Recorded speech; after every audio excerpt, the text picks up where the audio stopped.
Legend has it that it was written by the Dark Ones, Necronomicon Ex Mortis, roughly translated, Book of the Dead. The book served as a passageway to the evil worlds beyond. It was written long ago, when the seas ran red with blood. It was this blood that was used to ink the book. In the year 1300 AD, the book disappeared.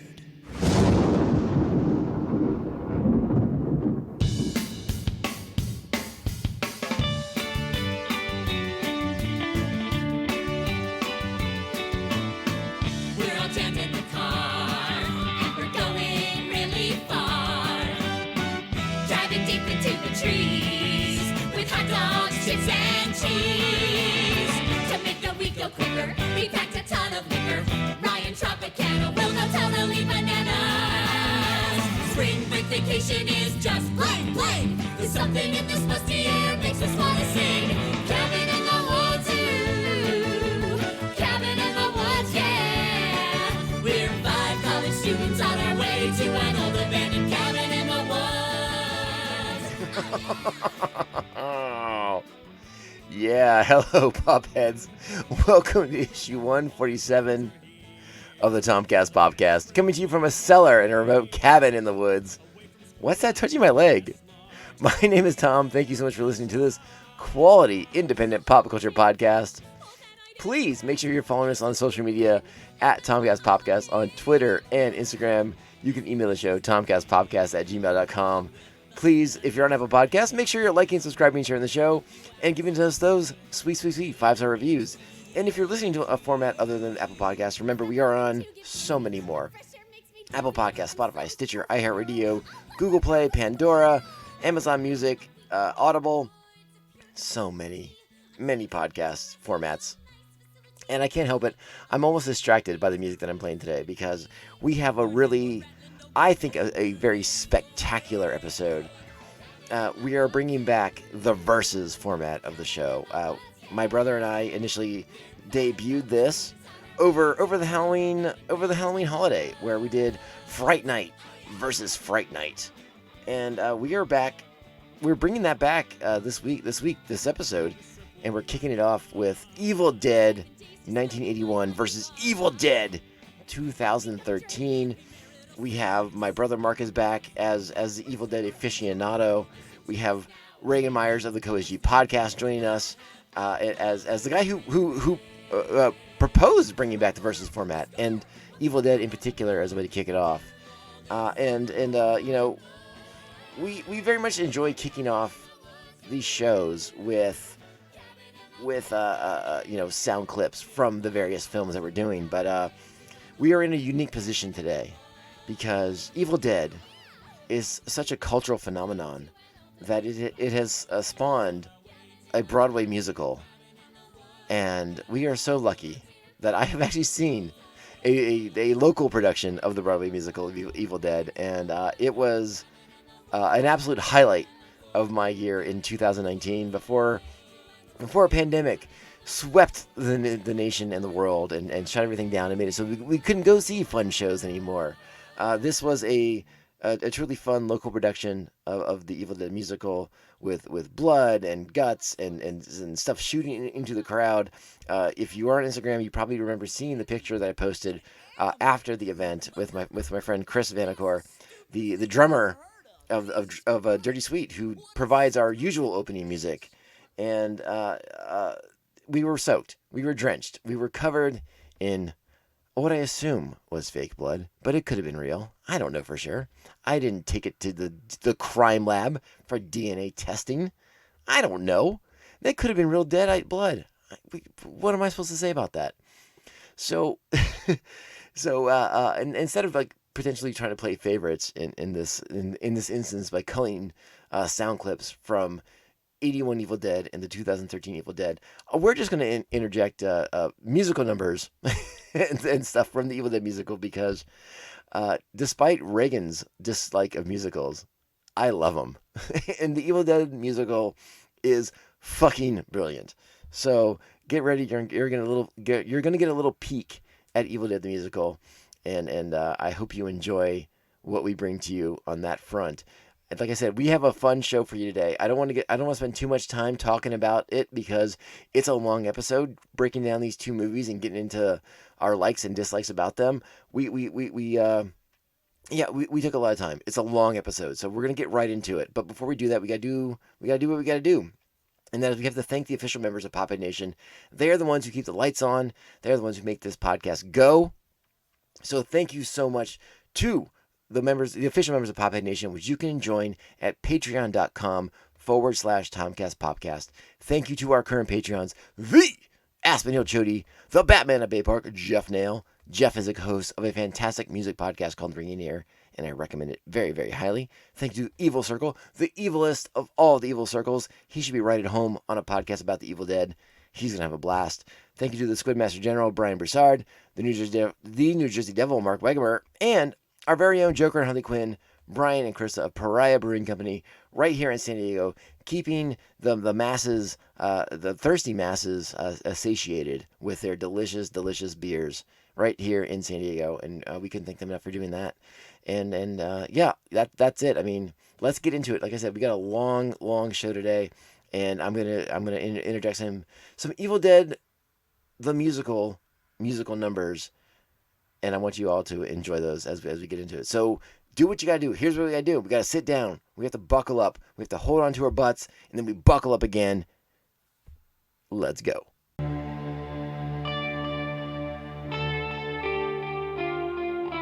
Little did I know that day when I dropped off my resume at the local S-Mart store that another employee I'd fall for. My job was in the checkout aisle, S-Mart service with a smile. I hated work, it was a bore, but all that changed when you walked through the door. I was assigned to aisle 3.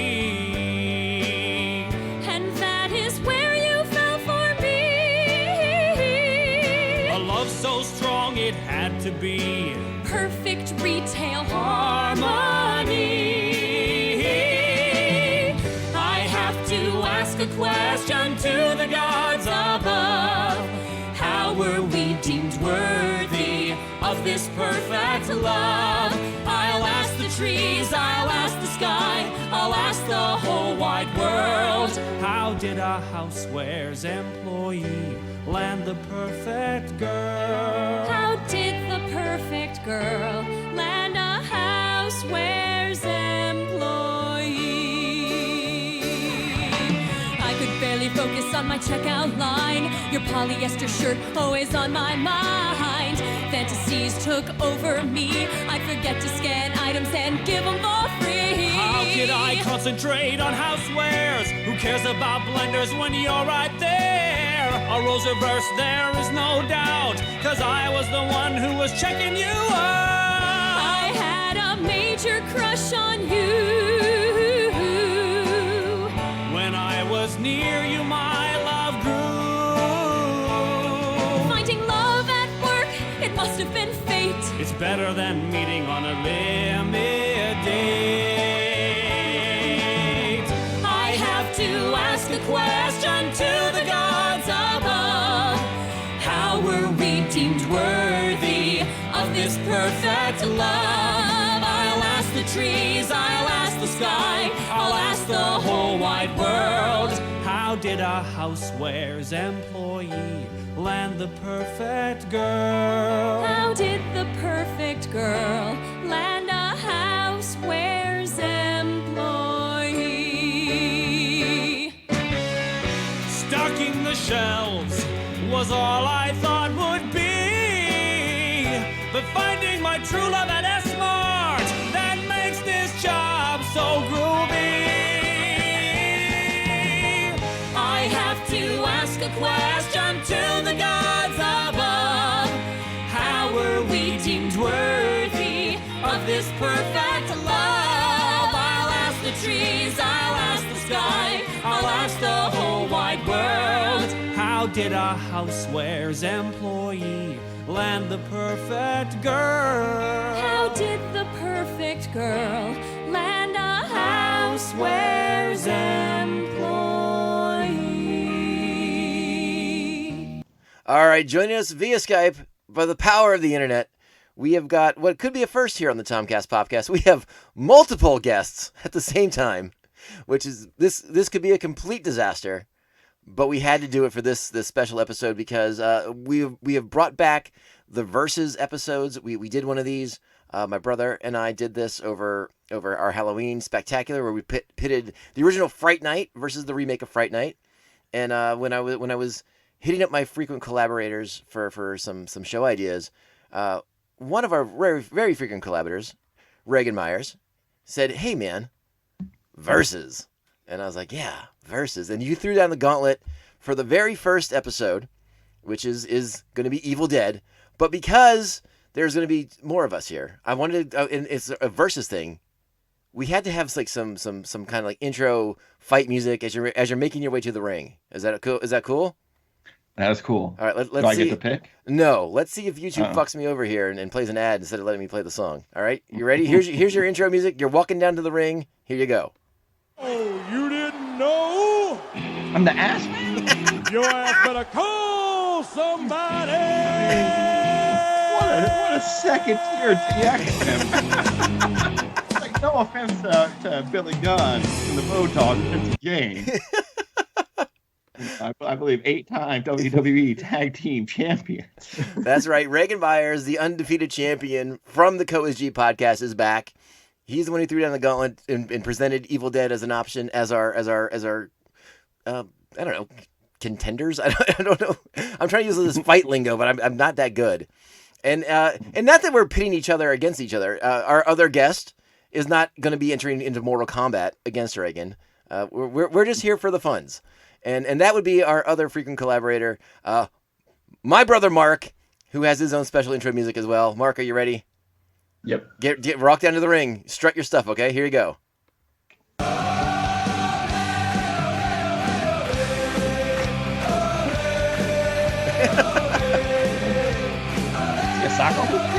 Yeah. No, didn't the Devils use that for a while? They did for like a season. Yeah, you're like Patrick Eliash. Sweet. Or you want to be Sikora with all the concussions. You pick. I mean, Eliash had hepatitis, so I'm not sure which is better. Can't he be like Bam Bam? Oh, the guy giving right? concussions. Bam Bam. Bam Bam would be banned from this league by now. Although he wasn't around for that season. All right. Well, welcome Regan and Mark. I'm so glad you're here. I'm so glad we're doing. They were bringing back the Versus. I mean, Mark and I maybe apparently hit on gold in October, and now Regan is like, "Hey, dum dums, that was a really good idea. Why don't you do that more?" So it was a very enjoyable episode. Right. Well, as we've talked, a little peek behind the podcast microphone. You enjoy it when my brother stonewalls me on my humor attempts, and I do. I love it. It's fantastic. It's one of the best thing in podcasting history. Hey, whatever brings the listeners, I'm happy to do it. It's all good. Before we kind of get into the episode proper, we do have a tradition. We are going to continue that tradition into the Versus episodes. We all have a beverage. What are we drinking today, my fine fellows? Mark, you want to go first? Sure. You barely said anything except hepatitis. Okay. Yeah. I'm having Lucky Luke Brewing's Millwright Oatmeal Stout. Is Lucky Luke's the one you had yesterday for the Falcon Winter Soldier show? No, that was Indie Brewing. Oh, okay.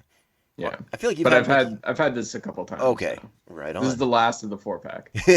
Excellent. Reagan, what you got, bud? I am drinking Phrase number 11 by Idiom Brewery out of, I believe, Frederick, Maryland. It is a very juicy and hazy IPA. You love the haze bombs. I love them so much. I'm drinking a beer from Mark's neck of the woods. This is from Smog City. I believe I've had it on the show recently. It's the Solar Wind IPA. The Waimea, Simcoe, and Cascade hops. West Coast style. You know, not as all hazed up like Reagan likes them, but delicious nonetheless. In springtime, it's haze time. You're so peculiar. It's like you have seasons for your beers, you have seasons for your music, you have seasons for your movies, apparently. Yeah, of course. I mean, well, the music thing, once it gets to spring, if you're not listening to like some punk, or like some pop punk in your car while you're driving around springtime, you're doing it wrong. So you're finally listening to that Goldfinger album I sent you. I still haven't finished it. I did listen to a couple Third Eye Blind albums that I hadn't listened to yet. Oh my god. I mean, that's not pop or punk, but it was just something that I was like, oh, I need to get on that. That album came out 4 years ago. I don't know how Regan can't listen to a Goldfinger album. It's literally 30 minutes long. I listened to 90% of it. It's just I don't want to lie and be like, yeah, I listened to those last 3 tracks. And also, each song's, I don't know, a minute 25 or whatever. Exactly. I should just do it. Mark, do you agree with the seasonality of? I mean, I get it for beer, 100%. I do, but for the sake of the podcast, do you feel like a seasonality with your movies? Is that to me or to you? Regan? You're Mark. Okay. Do I feel it? No. not to movies. Well, what about like October? You don't want to watch? You don't get jonesed up to watch some horror movies? I mean, I watch horror movies all the time. Well, yeah, but you might get a little more ginned up. Yeah, yeah, sure. I'll probably be a little more. Maybe I'll be more in the mood for like ghost haunting type movies. Right. Not Ghost with Patrick Swayze. That's a good flick. It might be. That one hasn't made it onto the COisGPodcast just yet. Stay tuned, my friends. Stay tuned. Actually, Regan, I should mention we had a bit of synergy going this past week between our two shows because you guys recently did Demolition Man about Sylvester Stallone being put on ice for like 30 years or whatever. 32 years. And Mark and I are talking about The Falcon and Winter Soldier, a man who was literally put on ice for quite some time, in and out. 70? Ish. I mean, he's taken out to kill some people every now and then. Oh, yeah. But yeah, I was like, oh, hey, that's kind of funny. We talked about guys who've been in cryo freeze together, basically. Yeah, big blocks of ice. Yeah. See, it's a great movie. Our podcasts are just so synced. We get it. That's right. It's like we grew up together. It's ridiculous. Ridiculousness. All right. Well, as I mentioned, you were the one who kind of threw down the gauntlet. And you're like, hey, man, let's get into Evil Dead, the original and the remake. What prompted you to say that? Well, it's when you first posed this question to me and said maybe doing it with Mark. I just knew Mark was a huge fan of this franchise, and I want to make him comfortable. And usually Mark hates new things. So I was like, oh, maybe he'll really hate the new version of it. And I knew you also hated the new version of the Evil Dead movie. I am also not a big remake fan in general, but right. Yeah, sure. You're not wrong. I figured this one, it has such a cult following that I think a lot of people were just against the new one out of principle. And I think I fell into that camp, I'll be honest with you. And when we talk about the remake, I will have kinder things to say about it, but I still had some things. Sounds like you've come over. There's some things. No. There's definitely some things. Already joined the dark side. You joined Invader already. The credits are still rolling. I mean, if this podcast was named "Come On, It's Still Mediocre," then yeah, maybe I'd say I came on over to that side. But whoa, shots fired in there. Well, I mean, we'll get there. We'll get there. No, but I mean, you're 100% right. I mean, Mark's been on the show talking about Evil Dead in the past. And we did it in more of a broad kind of context, I think, of the entire series, right? Yeah. Yeah, and so I was intrigued by the idea 100% because it honestly had been a long time since I had watched the original 81 Evil Dead. Far longer than I thought it was, actually. Like when I pulled it up, I was like, man, it has been a minute. I forgot about some of this stuff. I forgot so much of this movie, but it has to be 20 plus years since I've seen the first one. That's wild. Okay. Yeah. Like normally when I go back to watch an old Evil Dead, it's Evil Dead 2, and then I'm immediately like, oh man, I really want to watch Army of Darkness right now. And so that's what I do, and then I move on. I mean, Mark, Regan brings up a really fair point. I mean, do you think that's kind of like the general consensus is if you're going to watch the Evil Dead, you just start with 2? Not for me. I always start with the first one, but I certainly understand it. What are some of the there's obviously when you watch the first one, then you go to Evil Dead 2, there are some differences between where the story picks up and like the kind of like the flashbacks that you do get of the story. Do you know was that like a legal issue with some of the characters or something like that? Do you remember offhand like why that was? I've never heard anything about legal issues. I think it had more to do with Sam Raimi kind of halfway through the shoot of the original Evil Dead kind of realized the film that he wanted to make. And so I think that's why Evil Dead 2 is a little bit of a reboot and a sequel at the same time. Mm-hmm. So I think that has more to do with it than anything else. But I could be wrong. Maybe there were some legal issues. Well, I think a lot of us, I'll use the term cinephiles, but people who are just fans of movies and the Evil Dead movies in particular. I think a lot of us know the history of Sam Raimi and the making of this movie, the coming up with this movie, and the very fierce, independent spirit that it has, the very DIY techniques they employed to make this film.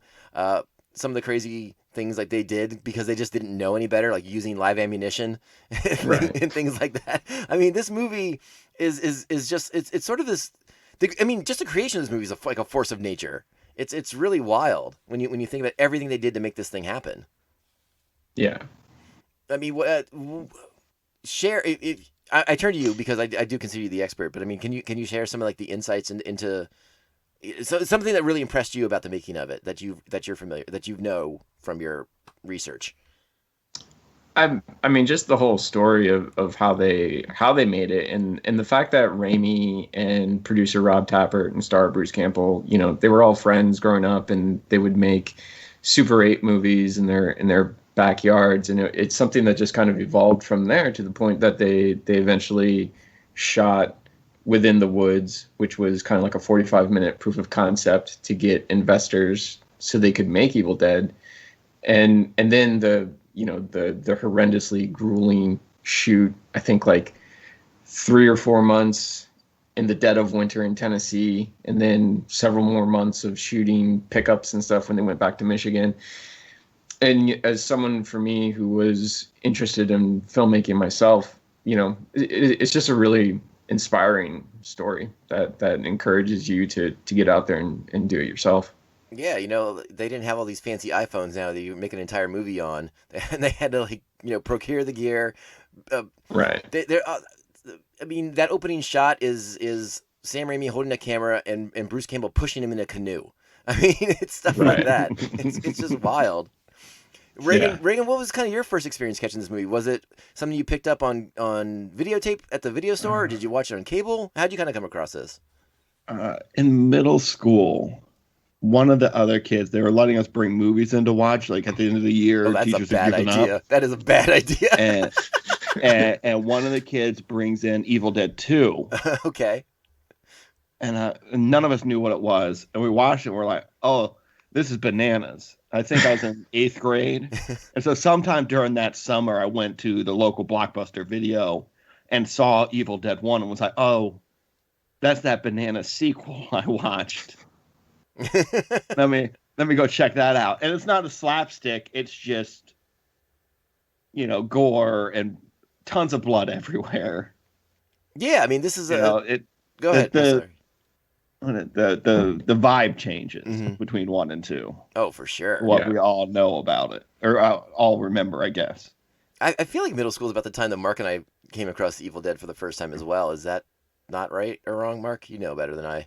No, that's true, because I know I was in middle school when Army of Darkness came out, and I know that we watched these films in reverse. We saw Army of Darkness, then Evil Dead 2, then Evil Dead, and yeah, Army of Darkness was kind of the thing that spurred it. And I think 8th grade is exactly when I watched Evil Dead 2, and I very quickly went out and rented the first one as well. Yeah, I very much remember, we would go to Adventure Comics on Rockville Pike, R.I.P. Adventure Comics, and the books. Oh, R.I.P. Yeah, man, where you been? Oh, I hadn't heard that. Long time R.I.P.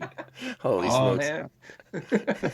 Don't go looking for a Twitter account; it's not there. Okay. But bring it back. When we were in that age group, we were picking up comics, and they had the big ads on the back covers, for Army of Darkness. I distinctly remember those, and just being like, "This looks freaking cool, man! Let's go watch this." Yeah. So that definitely, I think that I did kind of forget we watched them in reverse order, but you're right. That was really good. Okay, let's kind of get into the movie proper. I feel like we've talked enough about our experiences with it, and kind of like that again, I love that independent spirit of Sam Raimi just making this thing, kind of like willing it into being, and not just Sam alone. You know, obviously Robert Tappert and Bruce Campbell. Yeah. I don't consider myself to be the aficionado of the horror genre, but I mean, I feel like this is the first time I saw.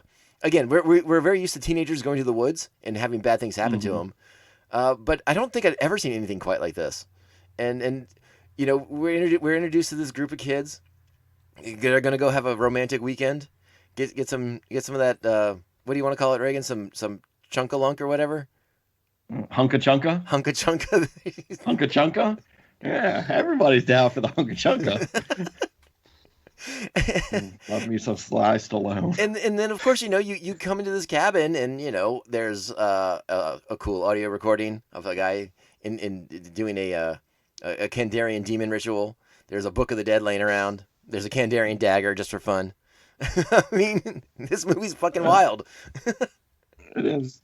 My first thing is, if we've all rented places and gone away for romantic trips before, if you get there the first day and there's some random cellar door, you're gonna check that shit out? Because I'm not. That's not what I'm there for. That wasn't on the Airbnb description at all. Yeah, like, no, thank you. Truth time. In my house that I've lived in for a decade, the attic is in one of my guest bathrooms. I get freaked out thinking about opening it. I have never been inside my attic in my own house. Don't trust it. No. Something's up there. It could be the Necronomicon. That's right. Someone could have, you know, sold me a house with a Necronomicon in it, and it sat there undisturbed, and I'm still here. Well, I think this is a movie that made us all think that way, right? Like this is the reason why, like, we get. I mean, I don't know. I mean, this is what I think about when I go to the woods now. I think about Evil Dead. Yeah. I don't go into the woods. You're very suburban. We know. Maybe that's why I do go into the woods. You're looking. Are you searching for the Necronomicon? You can tell us. Yeah, I wish. Oh my god! You should just start doing that as a bit. Just like, where are you going? You know, you're going for a hike. Just be like, I'm on the search. And they'll be like, oh, what are you searching for? Necronomicon. And then just leave and let them Google what that is. And they'll be like, oh my god, that guy's looking for the Book of the Dead. That's a good idea. I like that.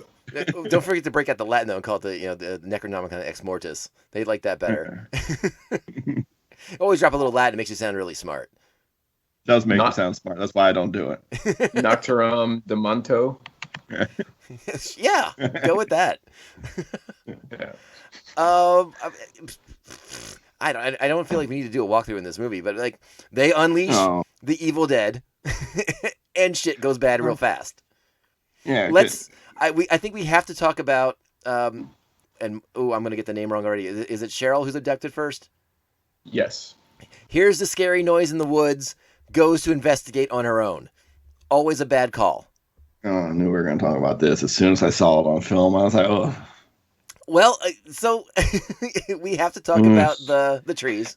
Trees and their desires. And they're not being cool. Their illicit desires. Cool. The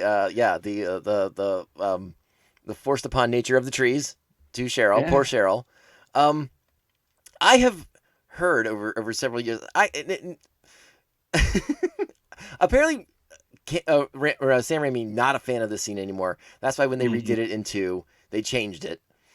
But yes, there is it's tree rape. Yeah, tree rape, tree penetration. I'm trying to say it tactfully, but there's not really Stop any dancing. way you can't beat around that tree. You can't beat around that tree. Hole. Which it's funny. It's not funny. Let's rephrase that. I always took that scene, and Mark, you tell me if I'm just way off base here. I always thought that scene was, I mean, I get it, the wrongness of it, and they were going, Raimi and Campbell, they wanted to do a horror movie that went to 11. Like, they weren't pulling any punches on anything. They weren't holding anything back. But I always thought that scene was more symbolic of sort of like the violation that is possession. But it turns out they just wanted to do something like shocking, and then Sam Raimi was like, nah, that wasn't cool. I'm completely undoing that. Is that kind of how your read on the history of it has taken place? Yeah, I mean, I think I think it was because they just wanted to take it up to 11, and I haven't heard Sam Raimi's thoughts on this, what his thoughts on the scene are today. So that's kind of news to me that he's not cool with it. I know though that when they shot it, it was actually Rob Tappert's idea to take it as far as they did. Okay. That was his thing originally, and Raimi was just kind of like, yeah, okay, if we're gonna do it, let's do it. And Regan, I'm assuming that scene just doesn't play for you. No, it's not great. It's not great. It's not great. No, I mean, it's not. On my podcast, I've said there's no such thing as unnecessary boobs, and I've had to walk that back. And once again, this is a scene that has unnecessary boobs in it, if you're scoring at home. And yes, I'm also, the rape doesn't have to happen. She can just have demon vomit in her mouth or something. Or the camera can just shoot at her, and we're like, oh, what happened? And then she's just a demon. It's fine. I do want to take a minute to talk about that, because that's one of my favorite parts of the whole franchise. But that technique they employed with like the camera through the woods and the ominous tones behind it, like, iconic. Yeah, exactly. The perfect word for it. It's so iconic, and it's such a signature of Raimi's now. I feel like I just love it. It's so good.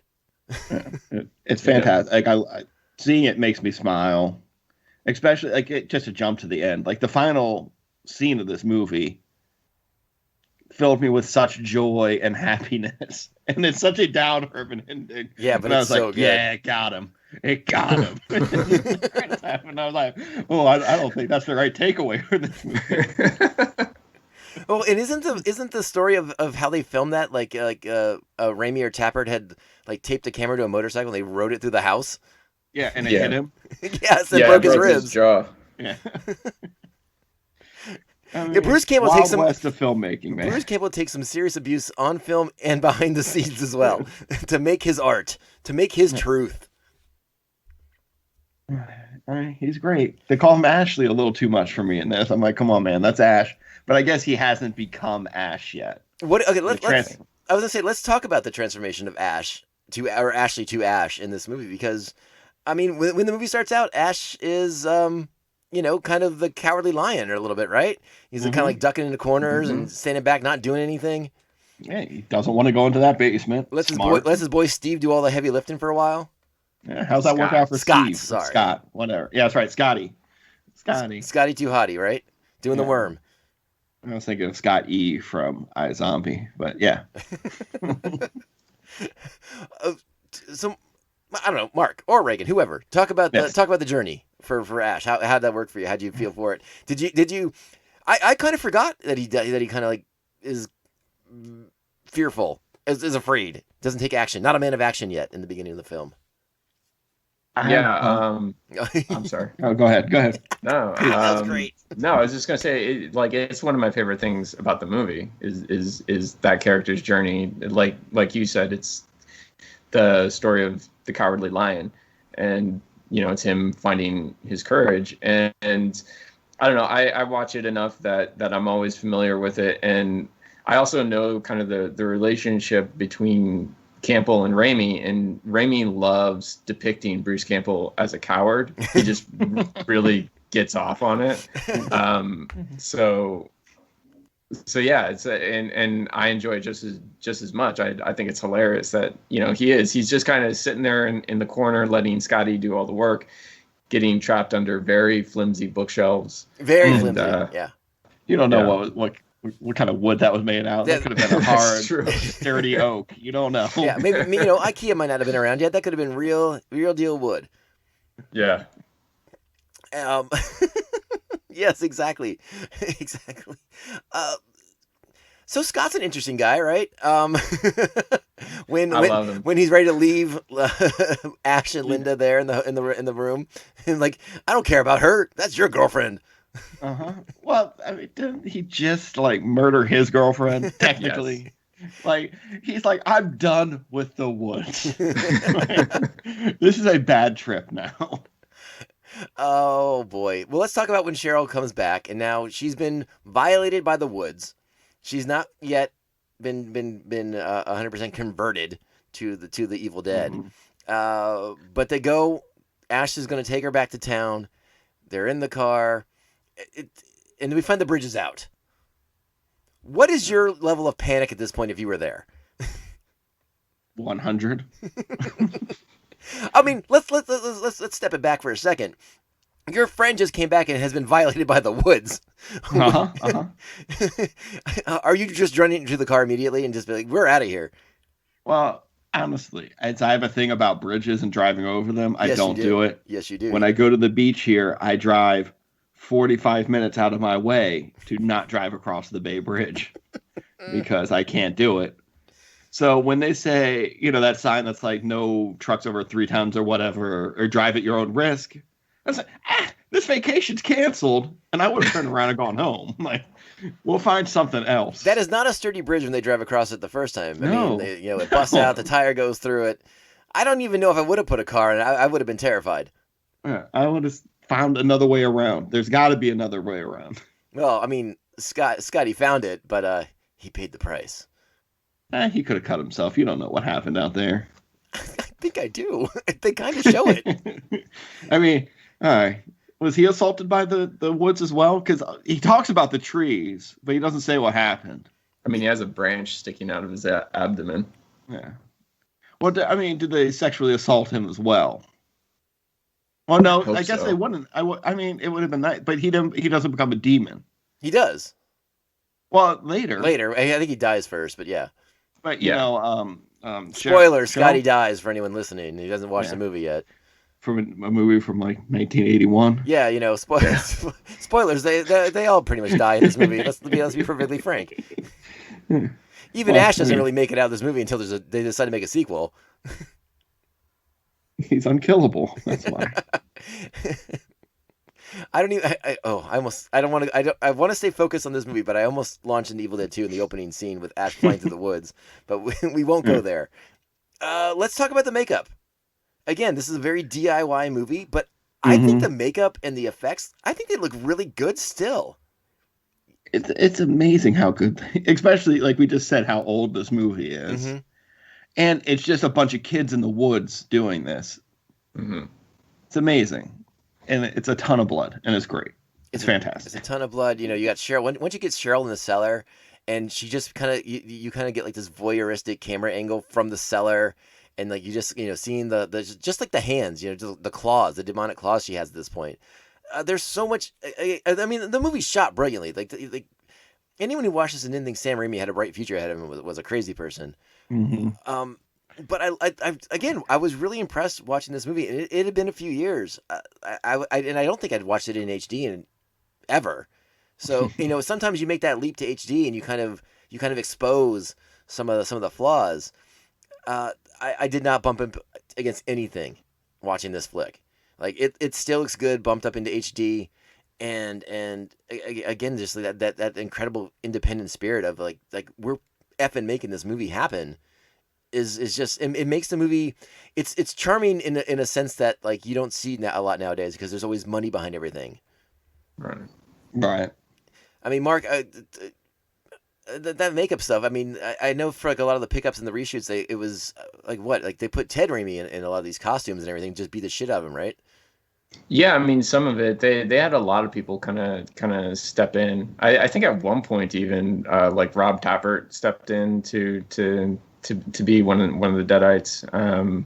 Yeah, and I mean, I agree. I think the makeup looks awesome. I think, it just looks grisly and gritty and hard, and those contact lenses that they have are awesome.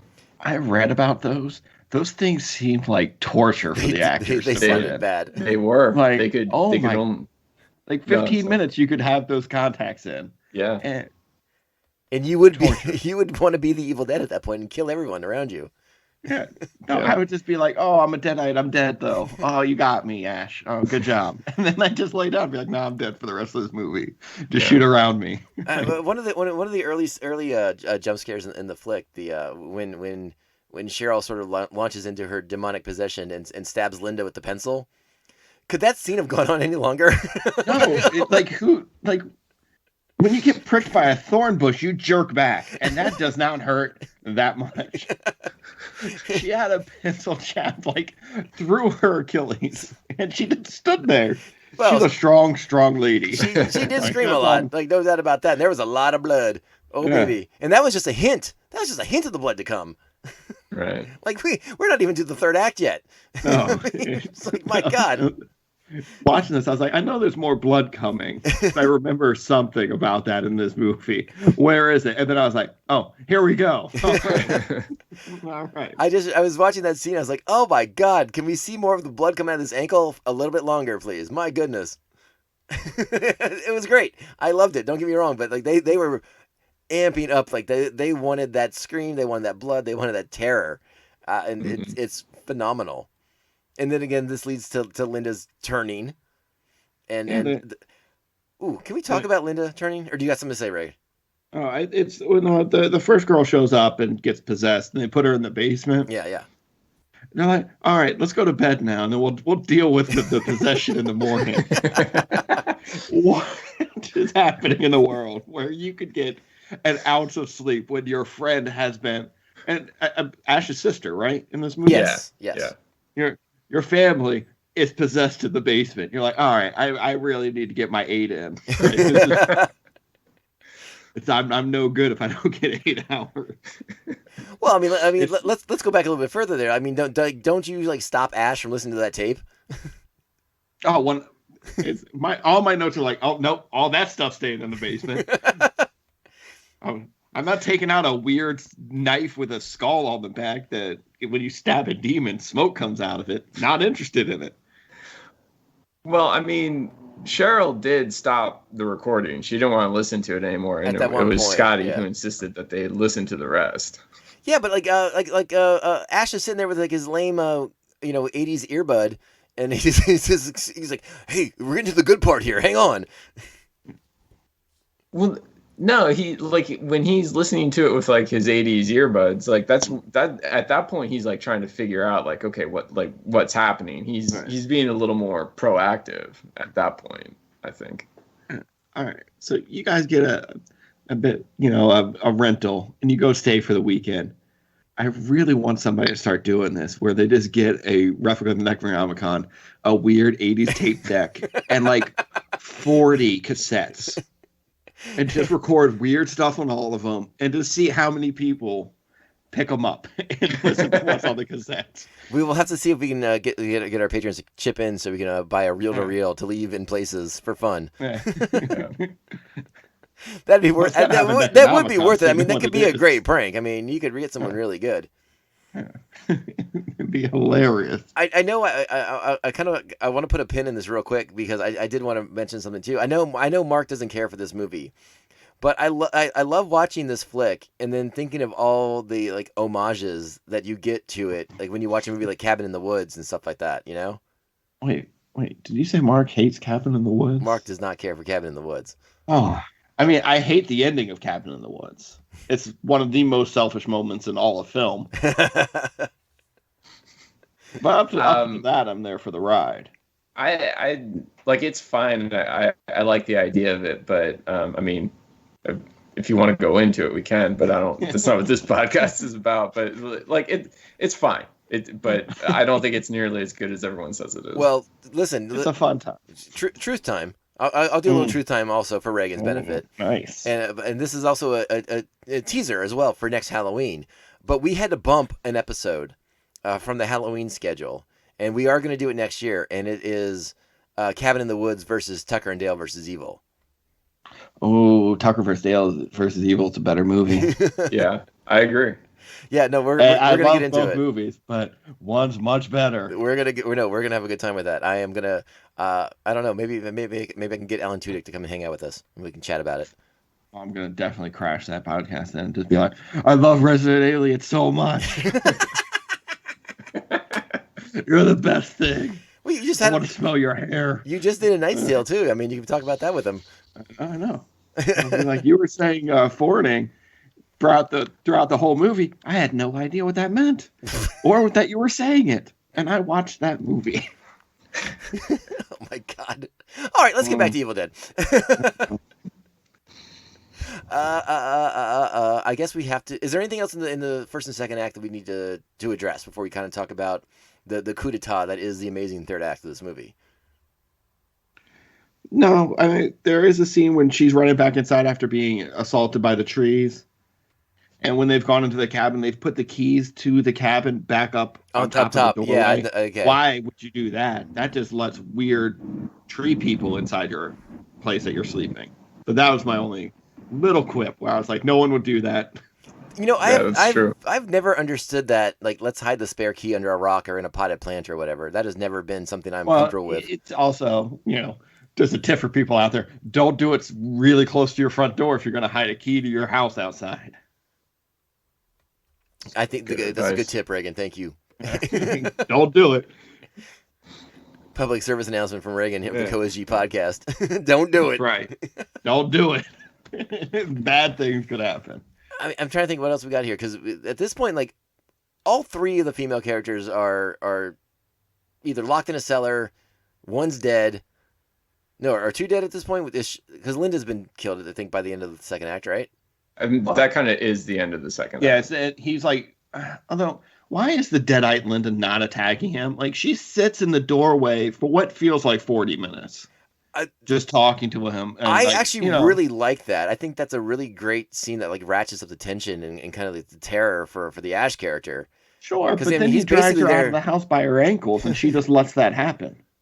Yeah, but I mean, he still can't bring himself to chainsaw her. I don't know. Well, that's a mistake. They tease us with that chainsaw, don't they? They do. And I was like, that's not my Ash. Hashtag not my Ash. Is that going to be your thing? Mm-hmm. God. I always looked at it as like the evil is just kind of fucking with Ash at this point. Like it's toying with all of them. So absolutely. They're definitely fucking with him because he's the last one standing. The meat tastes better when it's soaked in fear, Reagan. That makes the soul so much juicier. What is the fear monster? And you got all the cool join us chants in this one, like the creepiness of that whole thing. Yeah. That's so good. I did not like it at all. No, it's I don't like that. This movie holds up so well. I mean, there's part of me that wants to show this to someone, like in their teens, and see if it resonates with them as strongly as it does or did with us when we were teenagers. And I kind of think it would. I think it plays really well still. Yeah. I might show this to the Mrs. Undefeated Champion at some point. And she hates old movies. And when I say she hates old movies, she hates any movie before like 1995. I was going to say, I think she hates like most of the movies that have been on your podcast. Oh, 100%. Like, I think what was the one that got the stamp of approval? Like Blast from the Past? She likes Blast from the Past. She's hated. House of the Dead she hates, of course. Yeah, Jurassic Park she loved. But I mean, everyone should hate House of the Dead. Let's be perfectly honest. Okay? How dare you, sir? That's ULA Bowles' best film. I challenge you to find a better film. Well, Mark might take you up on that challenge. I will not. Right, Mark, go. What's a better film? In the name of the king? He does not speak for me. You mean Uwe Boll, right? Uwe Boll doesn't speak for you? I get that. No, well, be careful what you say about him, because Mark once told me that he will fight you. Yes, he will. So if you want to, have the guy who made House of the Dead come after you. I kind of do. It's a great story to tell. I might get some more Twitter followers. All right. Go get them. I love this film. Let's get into the third act of Evil Dead, because this is just bananas great. Like, it doesn't get better than this. The cellar scene alone is like fucking priceless. I wanted him to use the chainsaw so badly throughout the whole movie, just because I know what happens in future. And I'm like, look, man, you're born to use that chainsaw. We all know this. Actually, I'm going to back it up for 1 second before we get to the cellar scene. Yeah. Let's talk about when he decapitates Linda with the shovel. And the copious amount of blood that comes out of her body into his face over and over again. That's wonderful. It's a masterpiece. Do it. Didn't question it at all. Like, I have so few notes for the end of this movie because it all just adds up. And I'm like, yep. It's an incredible third act. I mean, it is such a payday for everything that you have just watched and the emotional roller coaster that Ash has been put on. You're in that cellar and that pipe breaks and you thought he had a lot of blood on him before. I did read in the trivia that because it was so cold and he was so saturated in fake blood that they would lay it out at night. And he went to put it on and it just broke glass when he tried to put it on. Yeah. Like, Yeah. gross. Like, that's how unhospitable this cabin they were staying in for months. I'm gonna tell you the scariest thing in that movie is in that scene after the all the blood is finally emptied from that pipe, and then the camera kind of pulls back a little bit, and you just see like dirty Band-Aids floating in the water. That's the grossest thing I've ever seen. I mean, I was like, nope. I like how that's where Tom punches out. He's like, oh, wait, is that a Band-Aid? No, I'll deal with the Book of the Dead. No. Fuck your Band-Aids, demons. Get your bloody I'm Band-Aids done. away from me. No, thank you. I can't wait for Tom's Evil Dead reboot where it's just all the demons holding up used Band-Aids at him. Oh, they're just sitting there picking scabs off their elbows. Oh, I'm like, nope, I'm out. So do you get freaked out by like Austin Powers' Goldfinger? Those Gold member, but yeah. Gold member? No. When he's just like eating scabs? You know I love Gold. I love Gold. Who doesn't? Mark, talk to me about the third act. Get into it. I mean, it's wonderful. For me, it's like, you just see how creative Sam Raimi gets with the camera. The camera work is, I think the camera work in the entire movie is great, but, he spent kind of 2 acts sort of building tension and ramping up to this. And it's just that camera work going absolutely insane with like the different angles and the different kinds of cuts and, like placing the camera above the boards in the ceiling to track over Ash. And I don't know, there's just so much to it. And it is kind of like what the tagline for Evil Dead 2 was, which was like, kiss your nerves goodbye. I think that's what this accomplishes in the third act. Yeah, no, I definitely agree with you. But it was so much fun to watch the climax of this picture, man. Like, I was just so invested. and again, it's a movie I've seen a bunch of times. It's been a little while, but man, it just delivers. Everything lands. It's so good. I don't have much more to say about it. I mean, it's a fucking classic for a reason. Yeah, I think it plays. Like, Regan, you got anything about the third act you want to get to? I mean, you guys have touched it all. It was just great. It's like I said, I stopped taking notes because I was so into it. Mm-hmm. Because you just enjoy it, like all the camera angles and stuff. And I thought they were all fantastic, except in the beginning of this movie, when a couple sticks hit the camera, it really took me out of the movie for a second. But that was just me. And I was like, why are sticks hitting the camera? Is something following them? But it's just because they're making it for, on the cheap. And they're like, we're not going to reshoot that scene of me in a canoe. I mean, Mark is more of the more in tune with the director's point of view. And 1,000%. Yes. So I don't know if I want to be careful when I say this, because I don't want to give credit if it's not 100% like earned or deserved, but like Sam Raimi may not have pioneered a lot of the techniques in this, but like he did it better than anyone before him. If that's not the case, if he didn't create it, he did it better than people before him did. Like, does that sound like a nice way to say it, Mark? Yeah, I think so. If you watch the original The Haunting, like, you can see Sam Raimi got a lot of his influence from that movie. Okay. Oh, that's interesting. Yeah. Very interesting. Oh, I did have one other quick note. When they first go down into the cellar, there is a poster for The Hills Have Eyes. I saw that. Good job. Yeah.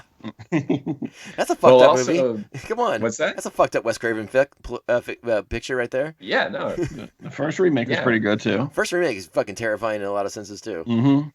The second one's not great with the guy. Wait, is the first one where the guy says run away? Or is it the second one? I don't know. The first one has Buffalo Bill. Fucked me up. Buffalo Bill's the dad in the first one. So, but I was also did you catch the homage to Texas Chainsaw Massacre? Ooh, did I? I'm not sure I did. Well, it's just that in the work shed they have like a lot of like little bones hanging from the rafters. Oh, Okay. that's yeah, pretty cool. Yeah, that's what they were referencing. All right, Texas Chainsaw with that. I got to put you Love all on the spot. Your lady has just tried to kill you. You have her Mhm. strapped to a table in a tool shed. Okay. You've just fired at the chainsaw. Can you do it? Can you dismember your lady, your love of your life? Ooh. I mean, you're sort of saving her soul, right? By ending all this. Yeah, I mean, she's gone. She's a demon now, right? I mean, she's the evil dead. Like, she's a deadite. Like, probably not. No. Like, truth telling, I probably am not strong enough. You're just gonna buckle at the knees, 'Cause- roll on the floor, and because start her weeping. face is going to change to normal face, and she'll be like, "What are you doing? What's happening to me?" And I'll be like, "Oh no." Yeah, but then she'll turn back and be like, "Hey, Regan, Star Wars sucks." Oh well, no. Then she's getting changed a lot. Like, obviously. She'll be like, "Rogue One is a piece of shit movie," and I'll be like, "You gotta die."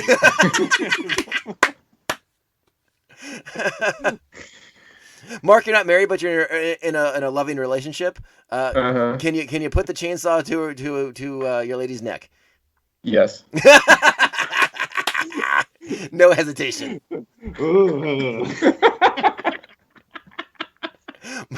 Mark is the embodiment of the 80s, though. I mean, he is no retreat, no surrender.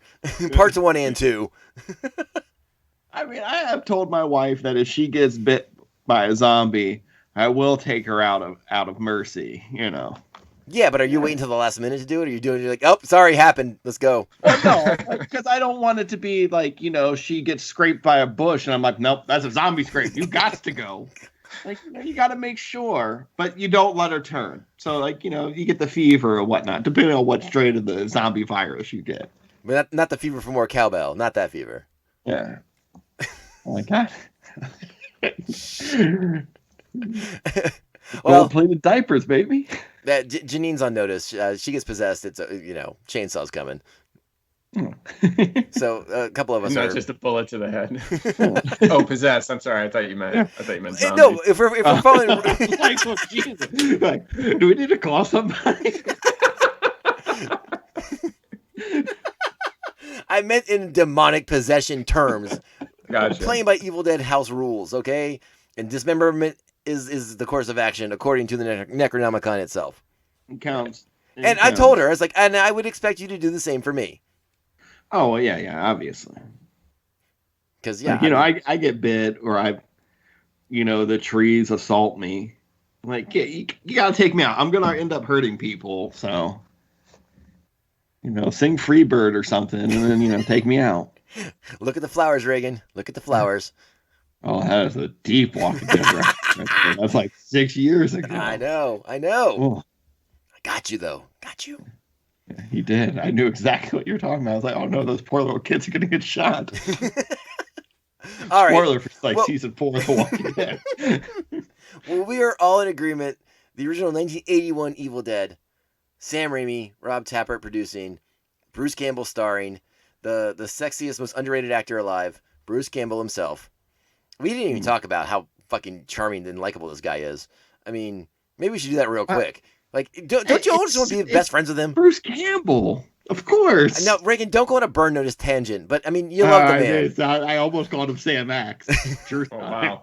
Like, but of course, like, yes, I want to hang out with Bruce Campbell all the time. I met him once briefly, and it was the greatest 10 seconds of my life.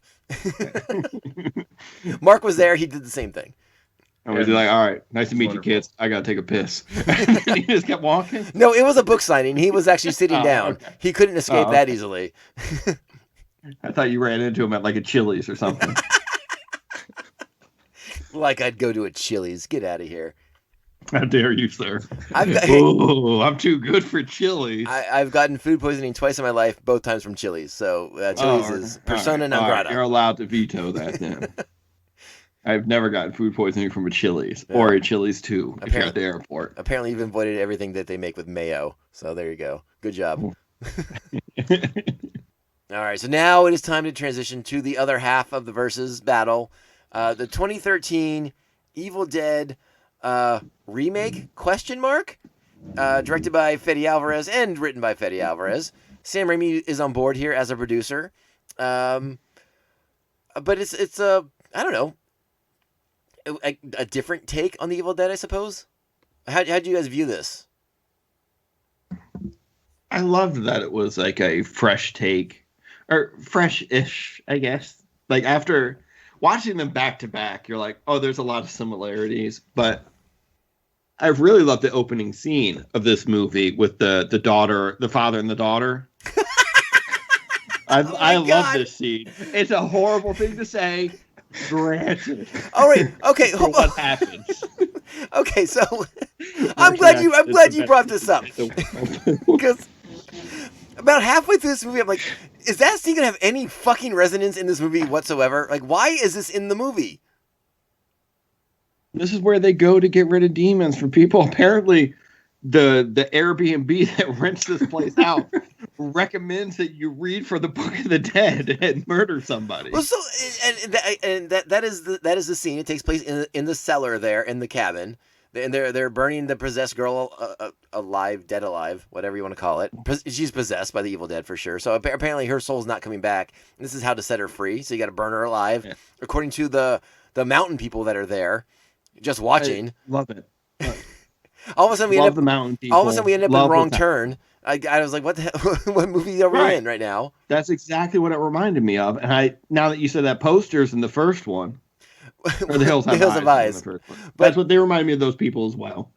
Hill people. Okay, I Hill got you. people, if you will. Like, I don't want to, shit on hill people. But so we have this scene that takes place before the events of the actual movie itself. It has no actual direct resonance whatsoever to anything else in the movie. And apparently after they kill this girl and burn her, they just leave the Book of the Dead there wrapped in a garbage bag with some barbed wire on it. Well, who's going to look in that? It's not enticing. Yeah, it is. Okay. First off, before you get down there, you have to remove a rug that has blood streaks under it. Guess what you're not going to do? Go in the basement. Well, and in those blood streaks, but wait a second. You're not getting your cleaning deposit back from Airbnb for that one. Well, no, you call whoever you rented from and be like, hey, man, just so you know, it looks like there's a blood drag mark coming out of the basement of this place I rented. I ain't paying for that. I took a picture. I sent it to you. I promise we didn't kill anybody and do this. Mark, you're sitting there silently pensive. You're like waiting to attack. Well, no, I mean, I was just, for one thing. I mean, this is the characters, Mia and David's, like this cabin belongs to them. This was in their family, so it's like people broke in and did this. So I think you would at least call the cops and be like, hey, someone broke into our cabin and there's some blood streaks all over the place, But I don't know. I mean, I agree with Tom. I think that opening scene is really bad. Really, I love this opening scene so much. Man. I don't know. Clearly, this movie will be divisive amongst this group. I like, you guys are honestly speaking Latin to me right now, and I don't know what's happening. If it came back around, like if something in the third act of this movie connected to that scene, I would be all in. But other than it's sort of, I don't know, Mark, like what, like setting a tone? Is that what you kind of would maybe call it? I think so. I think they just kind of wanted to have a scare there at the beginning and establish that this is going to be kind of a brutal movie. I mean, fair enough, but like I said, like it's just sort of, I don't know. It's almost like this anomaly of a scene, and I just, because it doesn't connect to anything else later. It's not really mentioned in any other scenes. I mean, what you see, the post, right? The charred post later on when they go into the basement. So yeah, like when they go into the basement, they see what's been going on, but that's kind of it. It would have been nice if in the third act a bunch of these hill people show up because they figure out what's going on, and they are also just slaughtered because the demons got out of control. So on this is my second time watching this movie. The first time around, I did not care for it, and a lot. I think a lot of that was what you said. Like I didn't think this movie should exist, so I was kind of out before I even watched it. So I tried to go into this with more of an open mind, but that scene didn't help, and I was sort of balancing that out with what I remembered from the flick, and like you said, if it had dovetailed around to like, oh, these town people, these hill people come back into play in the third act, and maybe they decide to burn everyone in that cabin alive, to rid themselves of the evil spirits in the woods, I would buy into it more. But I was like, well, I don't remember that happening, so I don't remember what this scene has to do with anything. Yeah. And that bugs me. That bugs me so much.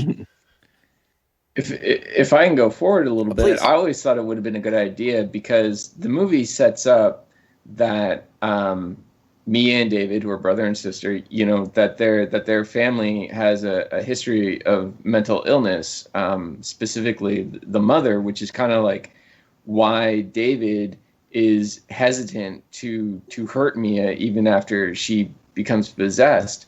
And I always thought it would have been interesting if they had kind of started on a scene of David and Mia as kids witnessing their mother's really bizarre, violent behavior, and maybe see her like take her own life or something like that. And that way you still get that kind of horror and that brutality. And I think it would dovetail into the film better. Okay, I can't argue with that, but I'm interested in anything that might be a little bit more interesting than what I got. Like I said, that scene just stands out to me as like, I don't know why this is here. Yeah. But Reagan loves it. I loved it so much. Like the pouring the gasoline on her, immediately going back into his daughter, asking what's happening to try and the father sticks to it. He's like, no, you got to go. I mean, sorry, baby. Listen, Reagan, we respect you. You're in a safe place. Your opinions are valid here, but you're wrong. So. No, I don't feel validated. I don't feel loved. All right. Sorry. Does anyone have a theory as to why because they kept emphasizing that one hill person who was badly burned. Mm-hmm. Like, do you think they were trying to say that this was a person who had been possessed and burned? Oh. That's really interesting. That would have been really interesting too, especially the way the third act does play. That sounds great. Well, yeah, I mean, especially freed Jethro, and it was all good. Like he's a good dude now. That would have. Right. I actually would have bought into that more because I did have questions about Maya's, I don't know, resurrection or soul saving. Sort of like the loophole that David exploits, I guess, for lack of a better word. I personally, I mean, again, we're fast forwarding to the end here, but I sort of viewed that as a cheat, and it kind of bugged me too. Mm-hmm. Because they didn't necessarily establish anything like a precedent, I suppose. But maybe I mean, I don't know how you can, I'm assuming David didn't know it would work. So what do I know? No, yeah. I mean, I like him making the defibrillator and all that stuff. It's very Evil Dead, very Ash. Right, but I mean, Do we know much about his background? Is he fucking MacGyver in his free time? I mean, he's a mechanic. Oh, he is a mechanic. All right, so he does have. He's a mechanic. Okay. Yeah. All right. So I thought they set it up, and yeah. No, and I promise I will have questions like that throughout this portion of the show because there may be things that I did miss. So please, by all means, like set me straight on things. Okay, but you're getting upset about that. Yet Ash in Army of Darkness builds a hand. He had in medieval times, and you're cool with that. He had those high school science books. Oh, well, I went to high school science. They never told me how to build a hand. You didn't go to high school in Michigan. That's okay. You know what? I'll let it go. It's Michigan. The car building industry. You were sick that day. That's true. You could have been playing hooky, Reagan. That's true. No, I never did that. Went to school every day. Got that education. Oh boy. But never just walk away. Reagan failed English? That's impossible. Mm-hmm. I bet my Wookiee. I do want to talk about the sort of like the premise, the reason that our characters are together here. They're driving out to the woods to this remote family cabin because Mia has substance abuse problems, and they're going to try and get her clean. Listen, this might be the most adult thing I'll ever say in this podcast, but I felt their attitude towards substance abuse was really irresponsible. That like, 72 hours, easy street after that.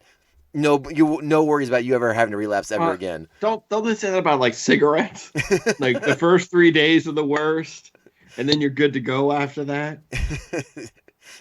Like they don't say that about fucking heroin. Right, exactly. I just was like, this is a little irresponsible.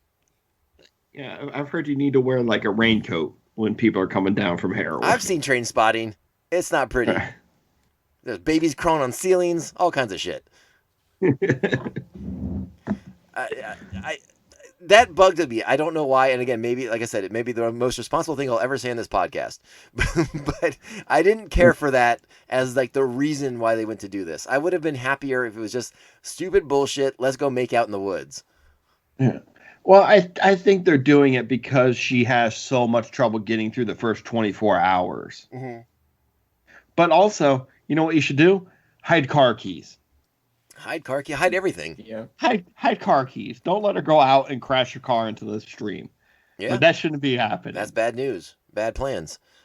That sort of dovetails back into I think what Mark was saying a little bit earlier. Like, there just wasn't enough setup to understand some of this stuff. Like, maybe if they had explored more of the mother's mental illness, I could have bought into some of this stuff a little bit more easily. But I just bumped up against it, and it's like, and of course one of the friends coming along is like some kind of med student who apparently knows everything and is quickly dispatched and proven useless. She was on Gotham, so like, for God's sake, pump the brakes. Like, she was on Gotham. Who was she on Gotham? Oh fuck! I don't even know if she's a real comic book character. What's the undead guy? The Ra's al Ghul? No. He's like real Solomon big. Grundy. Solomon Grundy. Born on a Monday. Oh, she played Tabitha Gallivan. Yeah, she's great. Yeah, she gets with Jim Gordon's woman for a while. Oh my God! I mean, I'm telling you, you guys gotta get into Gotham season 3+. It's a fucking wild ride where you're like, what's happening? Doesn't matter. Well, you know what? It's funny you say that because that's sort of what I felt like when I was watching this movie. It's like, what's happening? Does it matter? How dare you, sir? I mean, I'll say as far as the reasoning for them getting together at this cabin, I thought it worked. I was like, okay. And I appreciated the fact that they were doing something different. And I think one of the reasons why they did it was they wanted to give the characters a reason to not believe Mia when she's saying crazy things like the woods are attacking me. Right. I mean, I suppose, but at the same time, I mean, any rational person would have to question someone who's claiming the trees are attacking them, wouldn't they? Well, but when we were talking about Evil Dead just now, you said they should have been getting in the car as soon as Cheryl claimed the woods attacked her. Well, yeah, but something clearly attacked her. Mia had a car accident, so it was a lot harder to justify that something. Okay, all right. Maybe you're convincing me a little bit. Actually, I think you might be swaying me a little bit. Then maybe you're right. And again, I'm not. I'm critical. Double standard. That's what it is. There. That's his bias against 2013. Well, again, I think I had a hard time with this whole substance abuse. 72 hours and you're home free. Tell it to Scott Weiland. Tell it to Lane Staley. I don't think so. Tell it to some band who wasn't in the 90s. Well, we're trying to relate to you better, Regan. I'm sorry. I knew exactly who we were talking about both times. Riding that white horse. Oh God. I'm critical of this movie, but I should temper that by saying that I actually did enjoy watching it more this time around. But I did have questions, and I did have some criticisms of it, and that's what we're here to talk about, and why. To me, it doesn't hold a candle to the original, but it's not quite the disaster I remember it being the first time I watched it, when I was probably just going to root against it no matter what. Right, and that's honestly what I think a lot of people did, and I get that. I love the Evil Dead franchise. But once Bruce Campbell and Sam Raimi came out and were like, "Oh, we're okay with this happening. We like Fede Alvarez," I was okay with it moving forward. Mark, as the Evil Dead hardcore fan, were you okay with it? Were you okay with Fede Alvarez? I mean, I definitely had a bias against it. And when I saw it in theaters, I didn't like it. But I think, I think I was trying to be as objective as I could. But I think they were especially smart in changing the characters. They weren't trying to redo Ash. And it's my understanding that that's what got Bruce Campbell on board with it in the first place. I heard the same thing. Yeah. So, I mean, like I said, I didn't like it when I saw it in theaters, but this time watching it this time, and I've seen it several times since then, but this time around, I mean, I did actually, I really enjoyed it. So I do appreciate it much more now than I did, and I appreciate the moves they made to make it its own thing. I think most of my complaints are probably story related, because I just wish it was maybe a little bit tighter. I wish, like again, I wish that opening scene had led to something. I think they did a good job here of with the effects too. I think they did a lot of practical effects here. They kept it kind of in the spirit of the first movie. There wasn't a lot of ridiculous CG or anything, right? No, There's no CG, right? I think there's just like little enhancements, But But the tree stuff in this movie as well is CG, right? Well, obviously the fire. They weren't burning that girl for real in the opening. You don't know. You don't know for a fact. She's dedicated to her craft. She's a method actor. She's like Christian Bale. I was just going to say about the effects that yes, a good percentage of them, most of the effects are practical.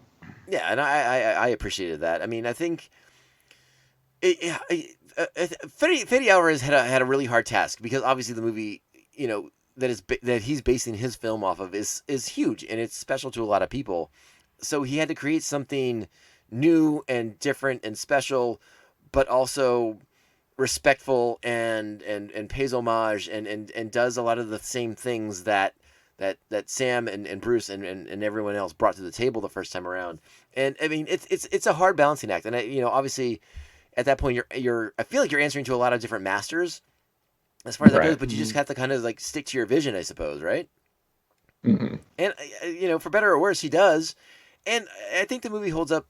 Or again, I liked it better this time around. I think its spirit is in the right place.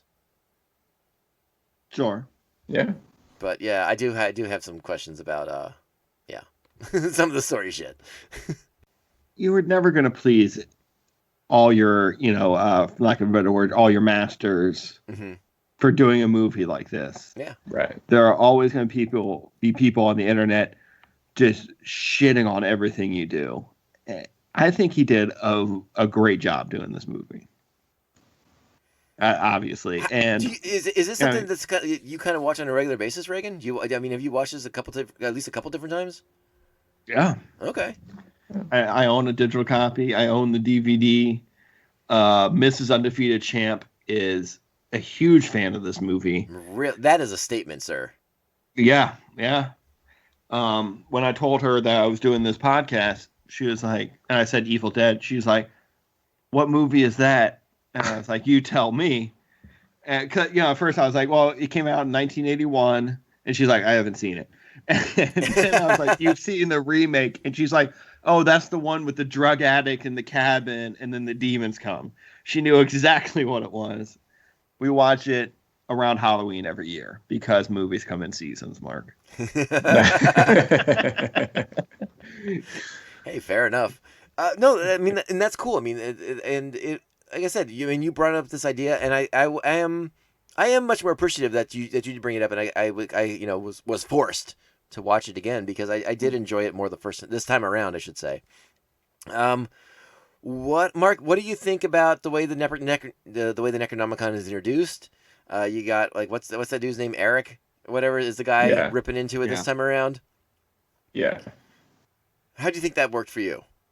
I mean, I liked it. I think you come across these things, and I think you're naturally curious. I think the only thing I didn't like about it was when he starts reading from it. Mm-hmm.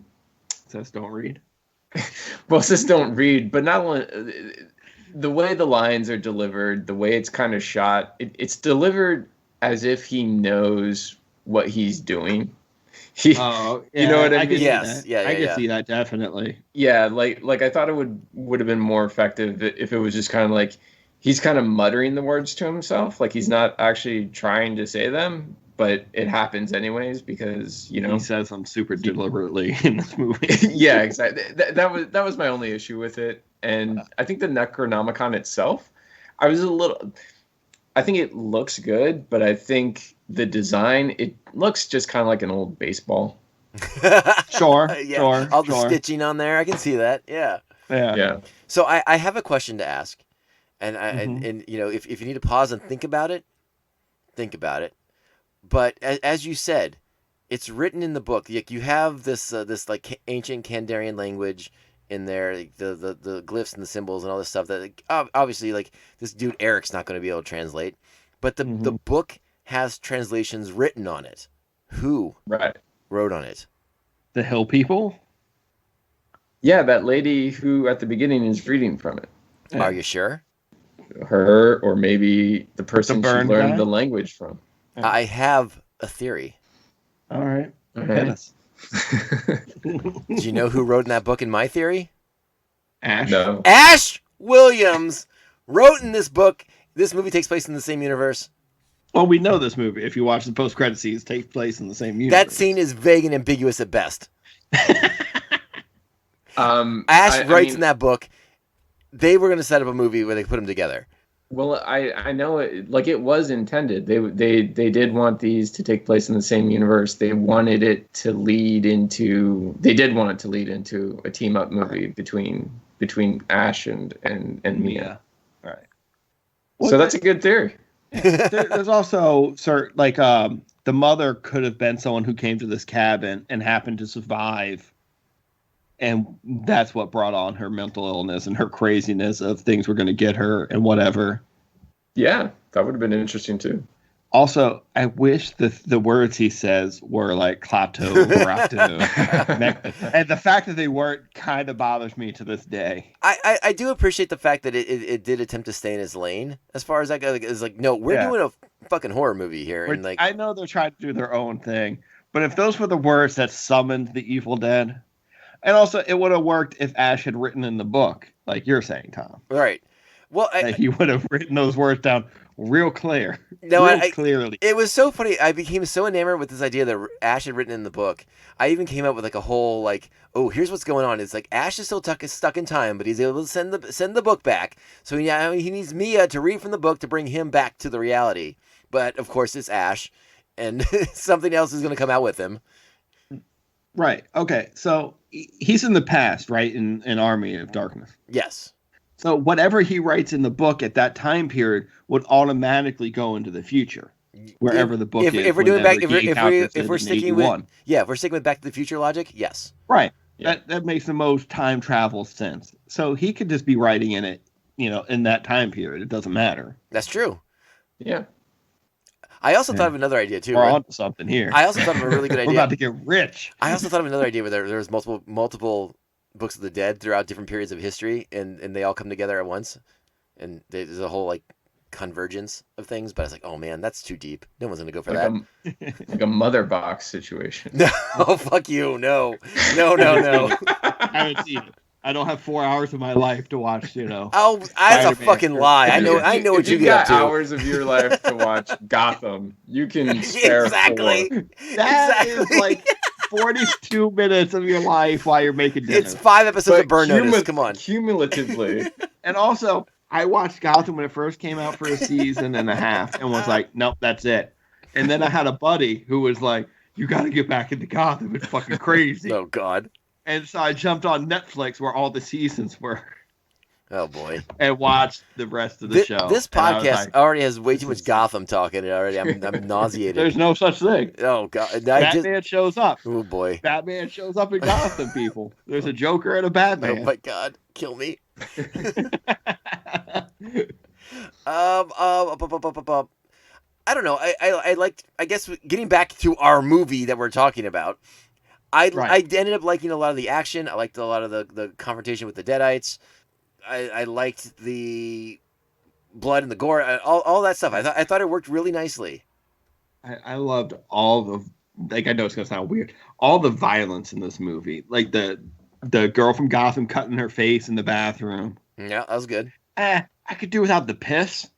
Yeah, okay. Not really into that. Not my bag, if we say on my podcast. But the her cutting her face, Black Dahlia style, gross.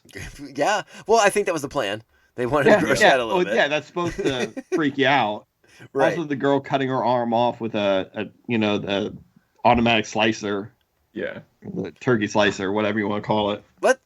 I guess we need to talk about that third act. I mean, because the impetus of all this pain and horror is Mia's character. Right. She's sort of saved by her brother. But I mean, do you feel? I mean, and obviously this might have been something that they would further explore down the road. Is like sort of like the guilt involved with the character. At least I would imagine so. But I mean, do you feel like the brother should have gone to these lengths to save her after she basically killed all of her friends? She didn't do it.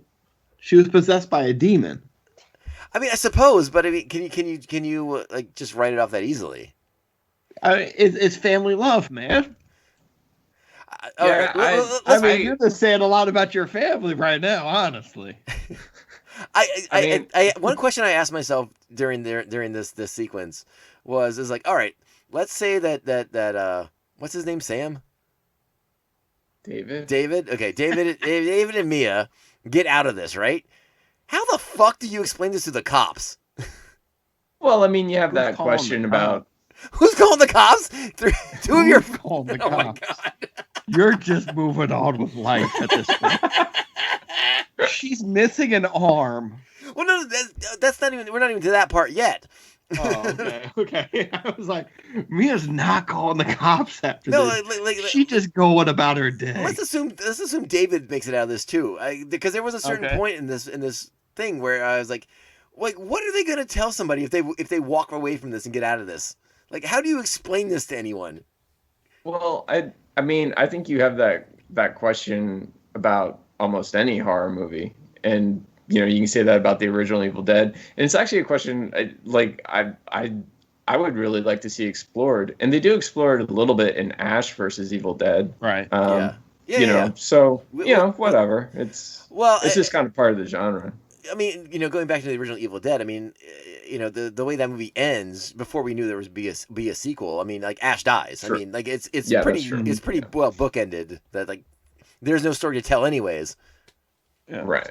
Yeah, but then in Ash vs. the Evil Dead, it's just assumed that Ash murdered all of his friends. Yeah, and got away with it. And that was interesting. I thought that was an interesting part of that show. Yeah. I mean, watching the show, I was like, Ash is a fucking hero, son. Like, and his dad's Lee Majors. I mean, he did what had to be done. Anytime you have Lee Majors as your dad, I mean, that's a good time.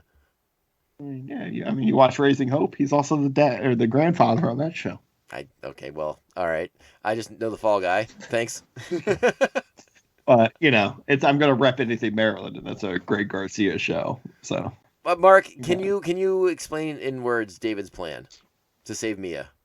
So because there are certain ways of cleansing a person who has been possessed soul. You can either burn them, bury them alive, or dismember them.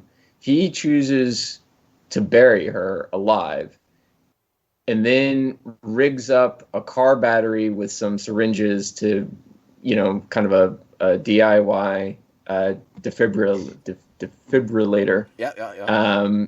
And then, once he buries her alive and she dies, he then digs her up and brings her back to life. Very Ash. Yeah, no, it's very Ash, and I mean, I liked it. Like, yeah, obviously you have the question of sort of, would that actually work? Is he just kind of cheating it at that point? Would there be some kind of price for that? But I also I don't know. You kind of gotta admire the balls of someone who's just like, well, I don't care. She's my sister. I love her. I'm gonna try to bring her back. Right? So I dug it. Yeah, I loved it as well. Like, I love that he's trying to cheat the demons. Yeah. Like, fuck you. You're demons. What are you gonna do? I don't know. I mean, he's no John Constantine. He can't just be cheating demons left and right. Well, John Constantine pays a price eventually. Well, supposedly. Even John Constantine has to start somewhere. So. Yeah. I mean, I guess the way you explain it, I guess it makes I can kind of buy into it a little bit more. I don't have a good word other than cheat, and I just kind of bumped against it a little bit. I suppose maybe it seems like I'm in the wrong on this one. You are, because it's fun that he cheated them. You're like, yeah, we got over on you, demons. We win. Well, I mean, you. Did they have to change her clothes? I wondered about that too. I had a question. Like, I was that. like, I don't like that the brothers changing her clothes and then putting her in a hole and burying her. Did it say that in the book, or was that just something he decided to do? I thought he was trying to like bury her with dignity or something. Okay. That's kind of how I took it. Okay, well, you took it as a completely different way than I took it, because I took it as a gross way. How long are you? Well, I mean, he had her other clothes on her. Didn't he just put those clothes? He put them over her. Maybe. Yeah. Maybe. No, he put them over top. I do remember that. Thank God. Like, I don't want to go down this, But how long do you keep someone buried? Tube. How long do you keep someone buried before you know their soul's been purified? I mean, that's a fair question. I guess I would imagine you would Google how long does it take the normal person to become brain dead from suffocation. Yeah, I guess I just and maybe I'm taking it far too seriously. I mean, that's what we do. Like, what are you talking about? Well, the movie also had that really convenient that there was that tree burning, and then the tree just suddenly stopped burning. Yeah. And that's when. So maybe that signified that. I mean, that how he connected those fucking dots. I'm not sure I can. Electricity. I got it immediately. I was like, boom. Yep. I know exactly what to do. Oh my God. All right, fine. All right, I'll stop talking now. All right, maybe on the 18th watch, I was like, yeah, I get that. All right, I get what you're telling me. No, I mean, Mark pointed out, like, yeah, okay, I suppose, I guess, Dingle Nuts, whatever his name is just quicker on the uptake by this point in the film. I imagine he's just flying by the seat of his pants at this point in the movie. Remind me, how's he get killed again? Eric. Eric and him fighting in the cellar, right? A deadite. Yeah, how do you not see that one coming, by the way? He had killed the fifth demon. It was supposed to be over. Or, he killed the Uber demon, I guess. And so everything was supposed to stop at that point. But my question is, does the dog count as a soul? And don't you dare tell me dogs don't have souls. I would never tell it to you. All right. Just say it. Don't put it out there. But the dog was never possessed, necessarily. I know. It just, also, I could do without that scene completely. It's pretty rough. I don't like, as a dog person, the worst thing in the movie is that scene. I give them credit for it. I'm like, they went there. They went there. I don't like it. Yeah, I don't like it either. I don't like it at all. If you want to beat a dude's face in with a hammer or shoot him with a bunch of nail guns, or the chick from Gotham just stabbing a guy in the face. Oh my God, stop it, Gotham. Over and over again. Like an awful scene. I'm fine with all of that. Why don't they don't do a very good job securing nail guns in this movie either. They're just laying all around the house. They don't secure any weapons. The shotgun's laying around for 98% of this movie. Yeah, these are very irresponsible people. They don't know how to fight demons. They haven't done it before. But the never watched Evil Dead. Yeah, the three of us go to the woods. Guess what? We're sleeping back to back with all shotguns. Like, we're not having any fun at the beach or at the woods. We're waiting for the fucking army of deadites to come and try and take us. Yeah, I mean that is actually a true statement. I'm not going to argue with that at all. Okay, so how about we sort of hinted at it, but Mia getting her arm ripped off. How much fun was that? It's great. It looks awesome. But I was like, the chainsaw's right there, honey. Like, you just grab the chainsaw and cut your arm off. I mean, but she couldn't grab it. She couldn't reach. That's what it was. But I mean, do you have the man bits required? No, absolutely not. I don't think I do either. Not.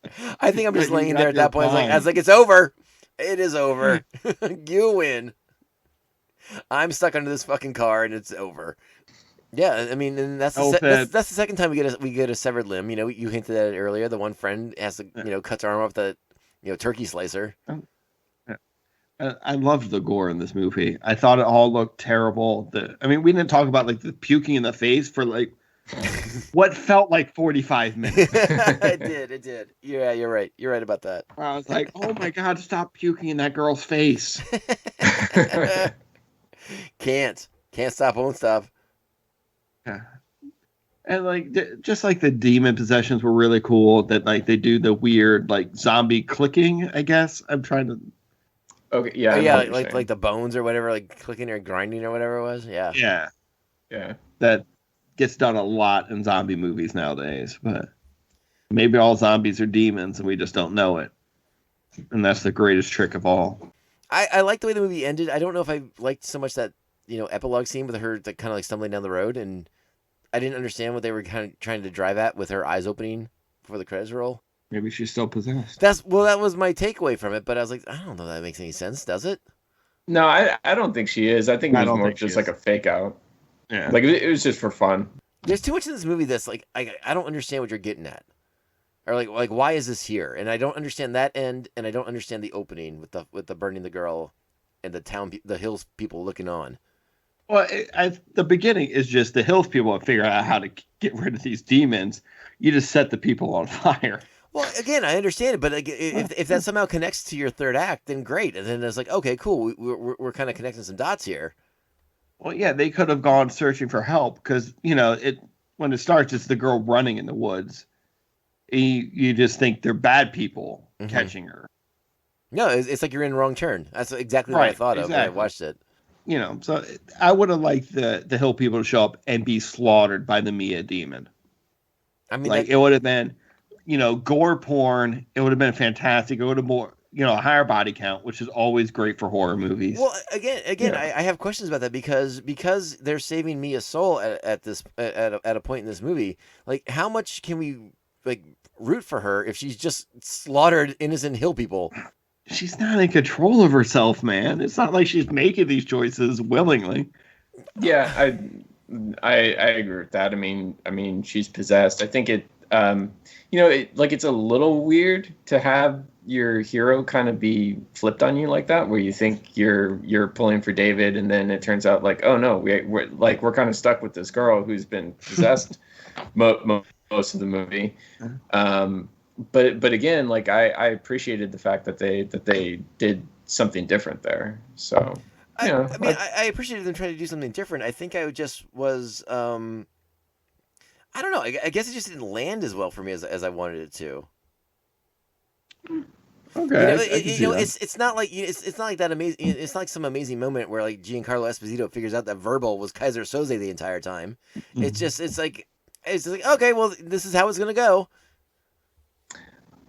I don't know because I like one of my takeaways from this was like I really liked Jane Levy, but no, I thought she handled that sequence really well. So yeah, I really liked it. All right, well, I feel like we should wrap this up for this for this. I have one more little thing. Yeah, of course. When Mia comes out of being a zombie. Or a fucking deadite, excuse me. Mm-hmm. Does she remember what happened? I was curious about that too. I was very curious about that too. Or would she just wake up and be like, what the fuck's going on? Shit's on fire. I think she remembers. I think she must remember. My brother has just blown himself up in a cabin. Mm-hmm. Yeah, I think she remembers. I'm hoping she remembered. If not, I guess she would have to remember. I feel like she has to, or else she would be like way too disoriented and probably just be repossessed or just straight up killed, right? Right. Yeah. It would, the Zoom monster would just get her. The Zoom monster? No. That's a different thing now in the pandemic. I mean, come on. Yeah, I know. The pandemic's ruined the Zoom monster. That's when you're doing Zoom with no pants on. I would have liked this movie to end that way, where it's just a shot through the woods, and it gets her again. Yeah, I mean, maybe kind of end like the way the first the OG first did. one ended. I would have been like, that is a nice bookend. again, I enjoyed this a lot more than I did the first time around. I have some questions about the opening and the closing scenes in particular. I guess I just sort of wish it kind of like bookended itself a little bit better. But I would have liked that ending that you just presented, I think, a lot more. Yeah, I think I would as well. Yeah. Like, you know, she's walking down that road and then you just hear that like, ooh. Yeah. And you're like, oh, it's going to happen. It's going to happen. And then, you know, maybe Ash comes out of the woods and just shoots a shotgun and says one of his quips. And you're like, oh. And then credits happen. I mean, that's a totally valid response for us who are such big fans of the original Evil Dead movies. But I do sort of feel like Ash would have been out of place in this flick. Yeah, absolutely. It would have been weird to see Ash at this point show up, especially at the end of the movie where I'm proposing he shows up. Right. It would have been weird and disjointed. And I think a lot of fans of the franchise would have been like, what the fuck? How come he only shows up at the end? Well, and because I mean the movie is it's pretty graphically hardcore. I mean, like you talked about the scene where the girl's like cutting her face like Black Dahlia style. We didn't talk about the scene where Mia's like slicing her tongue with the knife. I mean, all that shit. Like the movie's fucked up in a lot of ways, and for Ash to kind of show up and just be like, swallow this or whatever, like it would have been like really out of place. It would 100%. But also like any of the shit talking that like Mia, or even in the first one Cheryl. Cheryl. Sorry. You know, whoever's in the basement, like the shit talking those demons do, locked in the basement, is great. But if Ash shows up, it's not as, I don't like it as much. But we haven't talked about all the gross shit that especially the Mia demon. I feel the Mia demon talks a lot in the basement. Yeah, and it's all very graphic. Yes. Very graphic. Yeah, it's very graphic. She's not cool. All right. If you're wondering if the Mia demon is cool, she's not. It's very graphic, but I don't know. Did you get the sense that dialogue came out of like a demon possession film dialogue auto generator? Some of it was pretty close. Yeah. Yeah, it was very much like you they could wanted say her that to sound about like the girl getting burned at the beginning of the movie as well. Yeah. Well, I think a lot of the demon dialogue in this very much wanted to sound like The Exorcist, you know? Right. Yeah. Well, and again, I think that's part of that tone that Fede Alvarez wanted to establish with it, and I give him credit for it's him staying true to his vision for what this movie was going to be. I don't know. I guess as far as comparison's sake go, there's elements of the original Evil Dead that I miss from this, with like the sort of playful, torturing nature of the Deadites in that, and again in this one you don't quite get that sense of like intimate claustrophobia that you do in the first one. That's true, but I maybe it's because it's the way the first one's shot. I feel there's a lot more close-up shots. I mean, and it had to be. It had to be, right? Yeah. Yeah, I mean, the first one is very kind of like handheld and almost documentary style, whereas this is very much, you can tell that, this is a much bigger production here. Right. I meant to check, absolutely. But does anyone know offhand like what the budget on this was? 17 million. 17. That's not. I mean, that's a lot of money, but it's not a lot of money. For a movie in 2013. That's pennies. No, it's nothing. Yeah. So I mean, Fede got a lot out of that movies money that were made for a lot more than that. Yeah, exactly. Your Uwe Boll probably in particular. I mean, if you want to get to Dawn of Death, I do not want to get to that at all. Thank you very much. Or House of the Dead. Excuse me. I did not mean to critique it with the James Gunn, Zack Snyder classic 1999's Dawn of the Dead. I do want to give this movie credit because I don't think it. I appreciated them not going down some of the more common tropes that the genre had developed into by this point. Like, I was really glad there wasn't any like needless like boning scenes or gratuitous nudity or any of that stuff. I'm glad it stayed away from all of that. I don't think there's any nudity in this movie, which there's one boob in the original, right? And it doesn't need to be there. And it's during an unfortunate scene that also does not need to be there. Right. No, but I mean, I'm just I saying. that- disagree, but What, about the boob or the needless scene? about the needless scene. Well, like I said, I mean, I think for years I had convinced myself that scene was representative of the violation that is demonic possession, but Sure, apparently but I you was can just show that wrong. in many ways. I know. Like, Apparently, I got too analytic or whatever, and Yeah. Sam Raimi was like, "No, it was just in poor taste." So I guess like I think you gotta show the brutality of it, and I think you gotta take it to 11. Okay, what if know. I show like a goat man that shows up and he shoots vomit into your mouth? Is that enough for you? Would you be down with that? I mean, I'm down with it. Yeah, like you walk around the woods, he's got that little like pan flute thing. He's like doo doo doo doo doo doo doo, and you're like, oh, that's interesting. I want to see what that's about. And then he vomits in your mouth. oh, Yeah, but I don't think that's as visceral as what we do see. This is a goat man vomiting in your mouth. Yeah, it sounds cartoonish. Oh, all right. I mean, he's scary looking. is it the goat from the Witch, like the Black Billy or Black Adam or whatever his I name haven't was? seen the Black all of Phillip. the Witch. Black I watched Phillip. like 8 minutes of it. My wife Oh, punched it's out on it. It's a wonderful movie. What are you doing? We sort of going into unplanned territory. So I, if you guys can't do this, I completely understand. But let me put you on the spot here, real quick. I mean, if for fans of The Evil Dead, what are some movies you would recommend for people who enjoyed the heck out of Evil Dead? This version, the 2013 version, or the 81 version? Do you guys have anything offhand you can think of? I mean, Cabin in the Woods. I know Mark hates it. It's obviously but- the ultimate tribute movie to it. Yeah. I would not watch any of that Eli Roth garbage that's out there. No, that's straight. Cabin that's- Fever, That's shit. right? Yeah, Cabin That's Fever. garbage. Cabin Fever. Yeah. Yeah, no, thank you. And the hostels are terrible too. Don't watch those.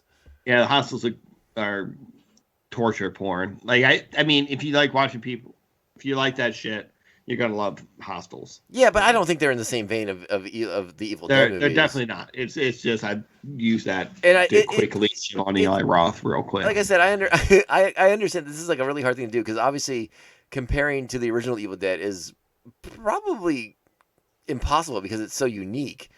But the 2013 might have some comparisons to something. Like you said, Cabin in the Woods, obviously, but that's more of a comedy slant. I mean, I think of stuff that's older and well known. So Okay. Things like Night of the Living Dead, the original Exorcist, the original Dawn of the Dead, even the Snyder Dawn of the Dead as well. Love it. Yeah, I got no argument with any of that. Yeah, all that also tracks with me. What about like a Friday the 13th? I know it's not demons, but it's cabins, it's murder. I'd go with that. Yeah. Can I Especially the first 4. Yeah. going back to 81 Evil Dead? I mean, that movie had a hard time because of all the blood. Well, wasn't it NC-17 or Triple X, whatever it was at the time in 81? Yeah, NC-17. Yeah. Well, no, the story I had heard was they actually put it out as unrated because they didn't want to cut anything out of it. Maybe. Like it was some kind of workaround because they were just like, Right. we're not trimming shit out of this. Yeah. And they tried too. One of the reasons why the demons in the original have like different colored blood, right? Like black and white, is because they wanted a hard R. I think there's some green blood in there too. Yeah, I think so. Have we just become so desensitized as a culture? Yes. But yeah, I mean, you look back on those scenes and you're like, whatever, that's not that bad. This movie rained that both of them like rained blood from the sky, and we're just like, yep, that happened. Let's go get the mail. All right. Well, in the nature of the Evil Dead versus Evil Dead, our theme for the show, pound for pound, who wins? I love the remake a lot. I feel it gets a bunch of shit because what it's trying to remake. The original's better. It's a classic for a reason.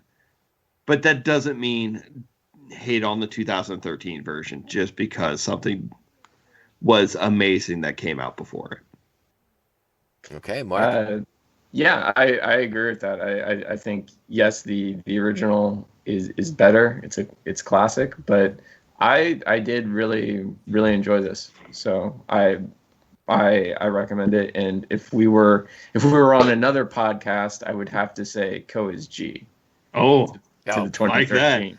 that. Into it. I'm editing that out. We don't plug other podcasts on the show. COisGPod.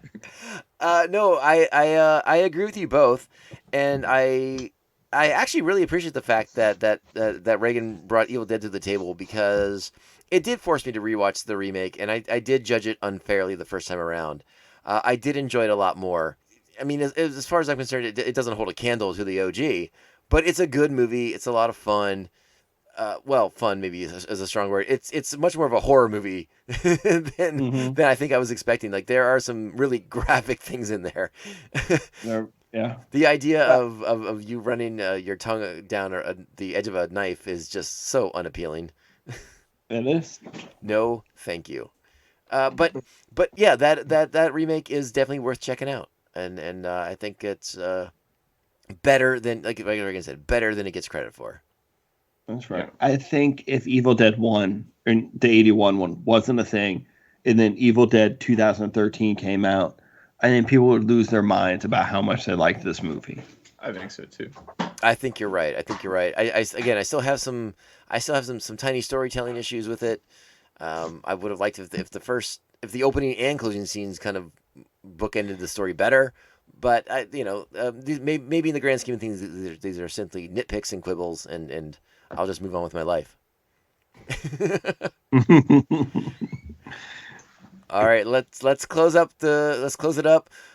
Mark, thank you for coming on once again. Thank you. You are the man. If people want to follow you on social media, are you doing anything interesting over there? No. All right. Oh, it's my favorite. Nah, not doing nothing. Well, what's your Twitter anyways, just in case people want to give you a follow? My Twitter is mwegemer, and my Instagram is mrwegemer. All right, undefeated champ. I can't thank you enough for coming on the show. Even though I question your record, I have not launched a formal inquiry into it. Did one last night. I got some. Knock that shit out of the park, son. The petition's circulating. We're gonna have a formal inquiry and review, but that's okay. Where can the people find you, sir? Do you actually have the correct addresses today? I do. My brothers yelled at me so much the last time I was on this show. It's COisGPod.com, and then at COisGPod for Instagram and Twitter. And we're always posting shit all the time about whatever movie we're doing this week or next week. And you also give your brothers homework assignments, which I find amusing. I do. Oh, good. I'm glad. But I don't think a lot of people like hearing about a television show that came on 17 years ago. I'm your audience for that, so don't worry about that one. We're breaking down Battlestar Galactica every once in a while. We have a different homework assignment coming out this Monday that's more relevant to today's TV climate that the other two guys on this show might have talked about on Friday.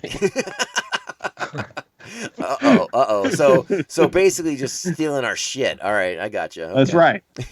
We listened to the TomCast podcast. We're like, let's steal this. And then we did it. Perfect. All right. Well, thank you, gentlemen, for doing this. This has been a blast. This will not be the last of the verses. The next episode of verses is to be determined, but I'm sure we have plenty of ideas. And if anyone out there wants to make a suggestion, please, by all means, you know where to find me on social media, and I'll share those links again at the end of the show. Gentlemen, I will talk to you all soon. You're the best. I love you both. You're my dear friends, my good friends, just like Indy and Sala in Raiders of the Lost Ark. Bad dates. Bad dates. Perfect.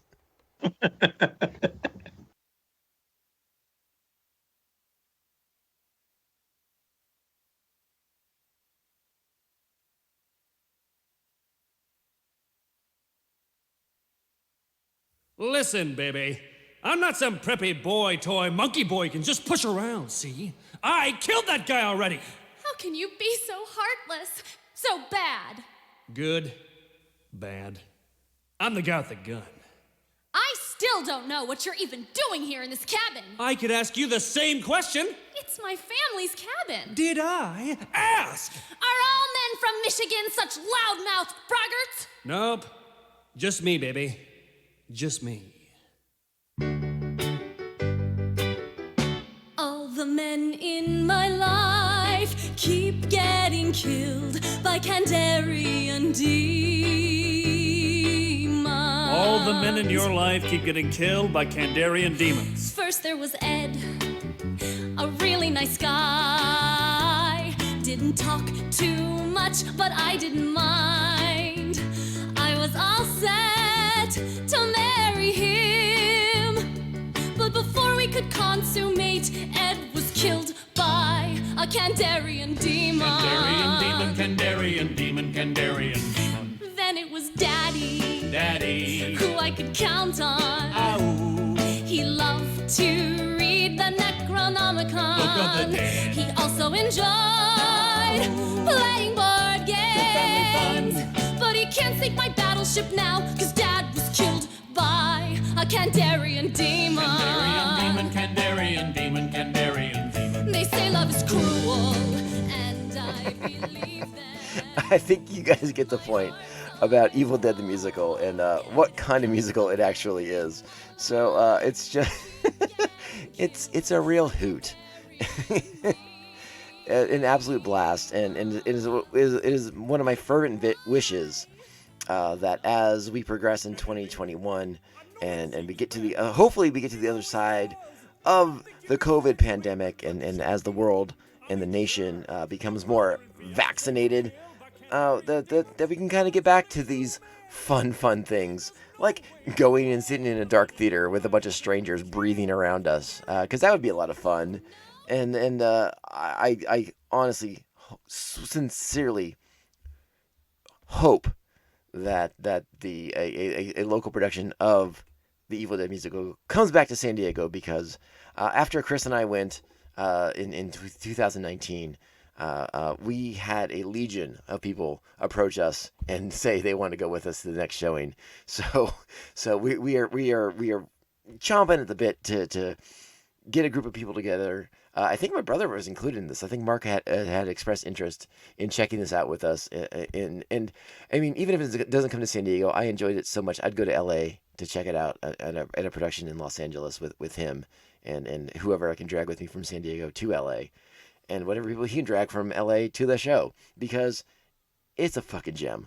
It's just a fucking gem of a night. You're going to go and you're going to have a good time, and you're going to come out covered in blood and guts, especially if you have the balls. And yes, I get it. That's a masculine expression, and maybe it's not appropriate. But if you have the intestinal fortitude to sit in the first 2 to 4 rows of that theater, you're coming out drenched, and it's the best time ever. It's almost as much fun as going to a Gore concert, maybe more so, because it's Evil Dead, and that's always going to be a good time. So again, I know we're running long, and I know I'm playing these songs, but I'm just having a blast, and I hope everyone's having a blast listening to this episode too, because it's been a real treat to do this. And the Versus series, I mean, we're just kind of kicking it back off again. Like, it's not going to go anywhere. This is back to stay, and we will be supplementing these episodes into the normal podcast feed, as we see fit, as we get at the ideas. Regan and Mark have a big chunk of the say on what we're going to do as far as the Versus format goes, but that doesn't mean, we're going to be hitting up Roger and see what he wants to talk about. We're going to talk to some of our other collaborators, and we're going to hit up our audience. You lovely people who are so kind enough to download, listen, and support this show. Let us know what you want to see on the Versus format. All right, pick the remake, pick the original. We're going to watch it and we're going to do it on the podcast. So you know how to find us. The best way to do that is on social media, at TomCast POPCast on Twitter and Instagram. Email the show, tomcastpopcast@gmail.com. Remember, we are on all your favorite podcasting platforms: Apple Podcasts, Spotify, Stitcher, iHeartRadio, Google Play, Pandora, Amazon Music, Audible. So many delightful choices that even a Kandarian demon will find this podcast easily enough. And a Kandarian demon, it's a fickle demon, to say the least. So being able to have variety for them is that's what we're all about. And if you're on Apple Podcasts, if you're listening via Apple Podcast, take the time, give us those sweet 5-star reviews. They spread the word and keep us out of the Necronomicon because we do not want to be in that. That is the Book of the Dead.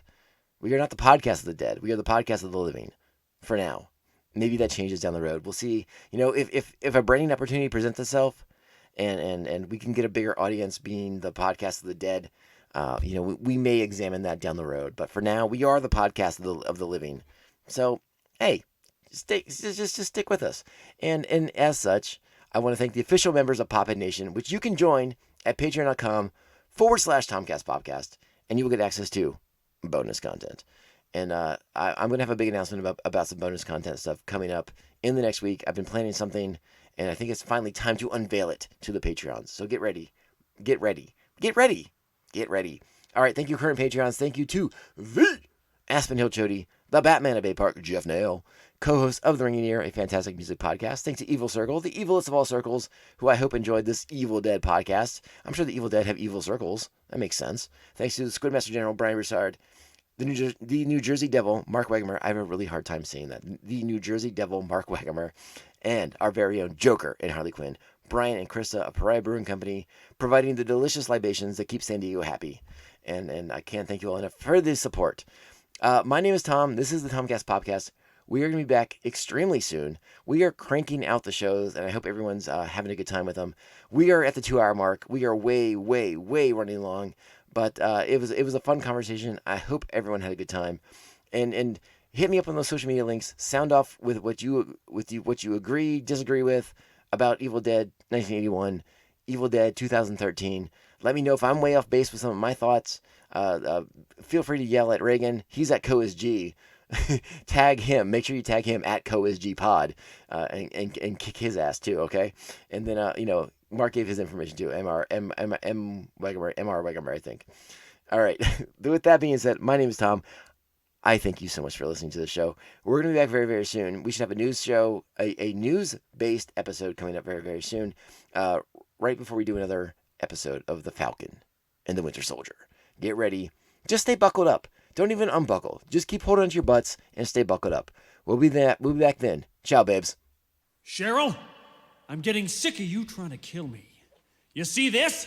This is my boomstick! It's a 12-gauge double-barreled Remington. S-Mart's top of the line. You can find this in the sporting goods department. That's right. This sweet baby was made in Grand Rapids, Michigan. Retails for about $109.95. It's got a walnut stock, cobalt blue steel, and a hair trigger. That's right. Shop smart. Shop S-Mart! You got that? I'll swallow your soul! Swallow this! Great story. Compelling and rich. We're not gonna be fucking sucked this year! We're the Stanley Cup champions!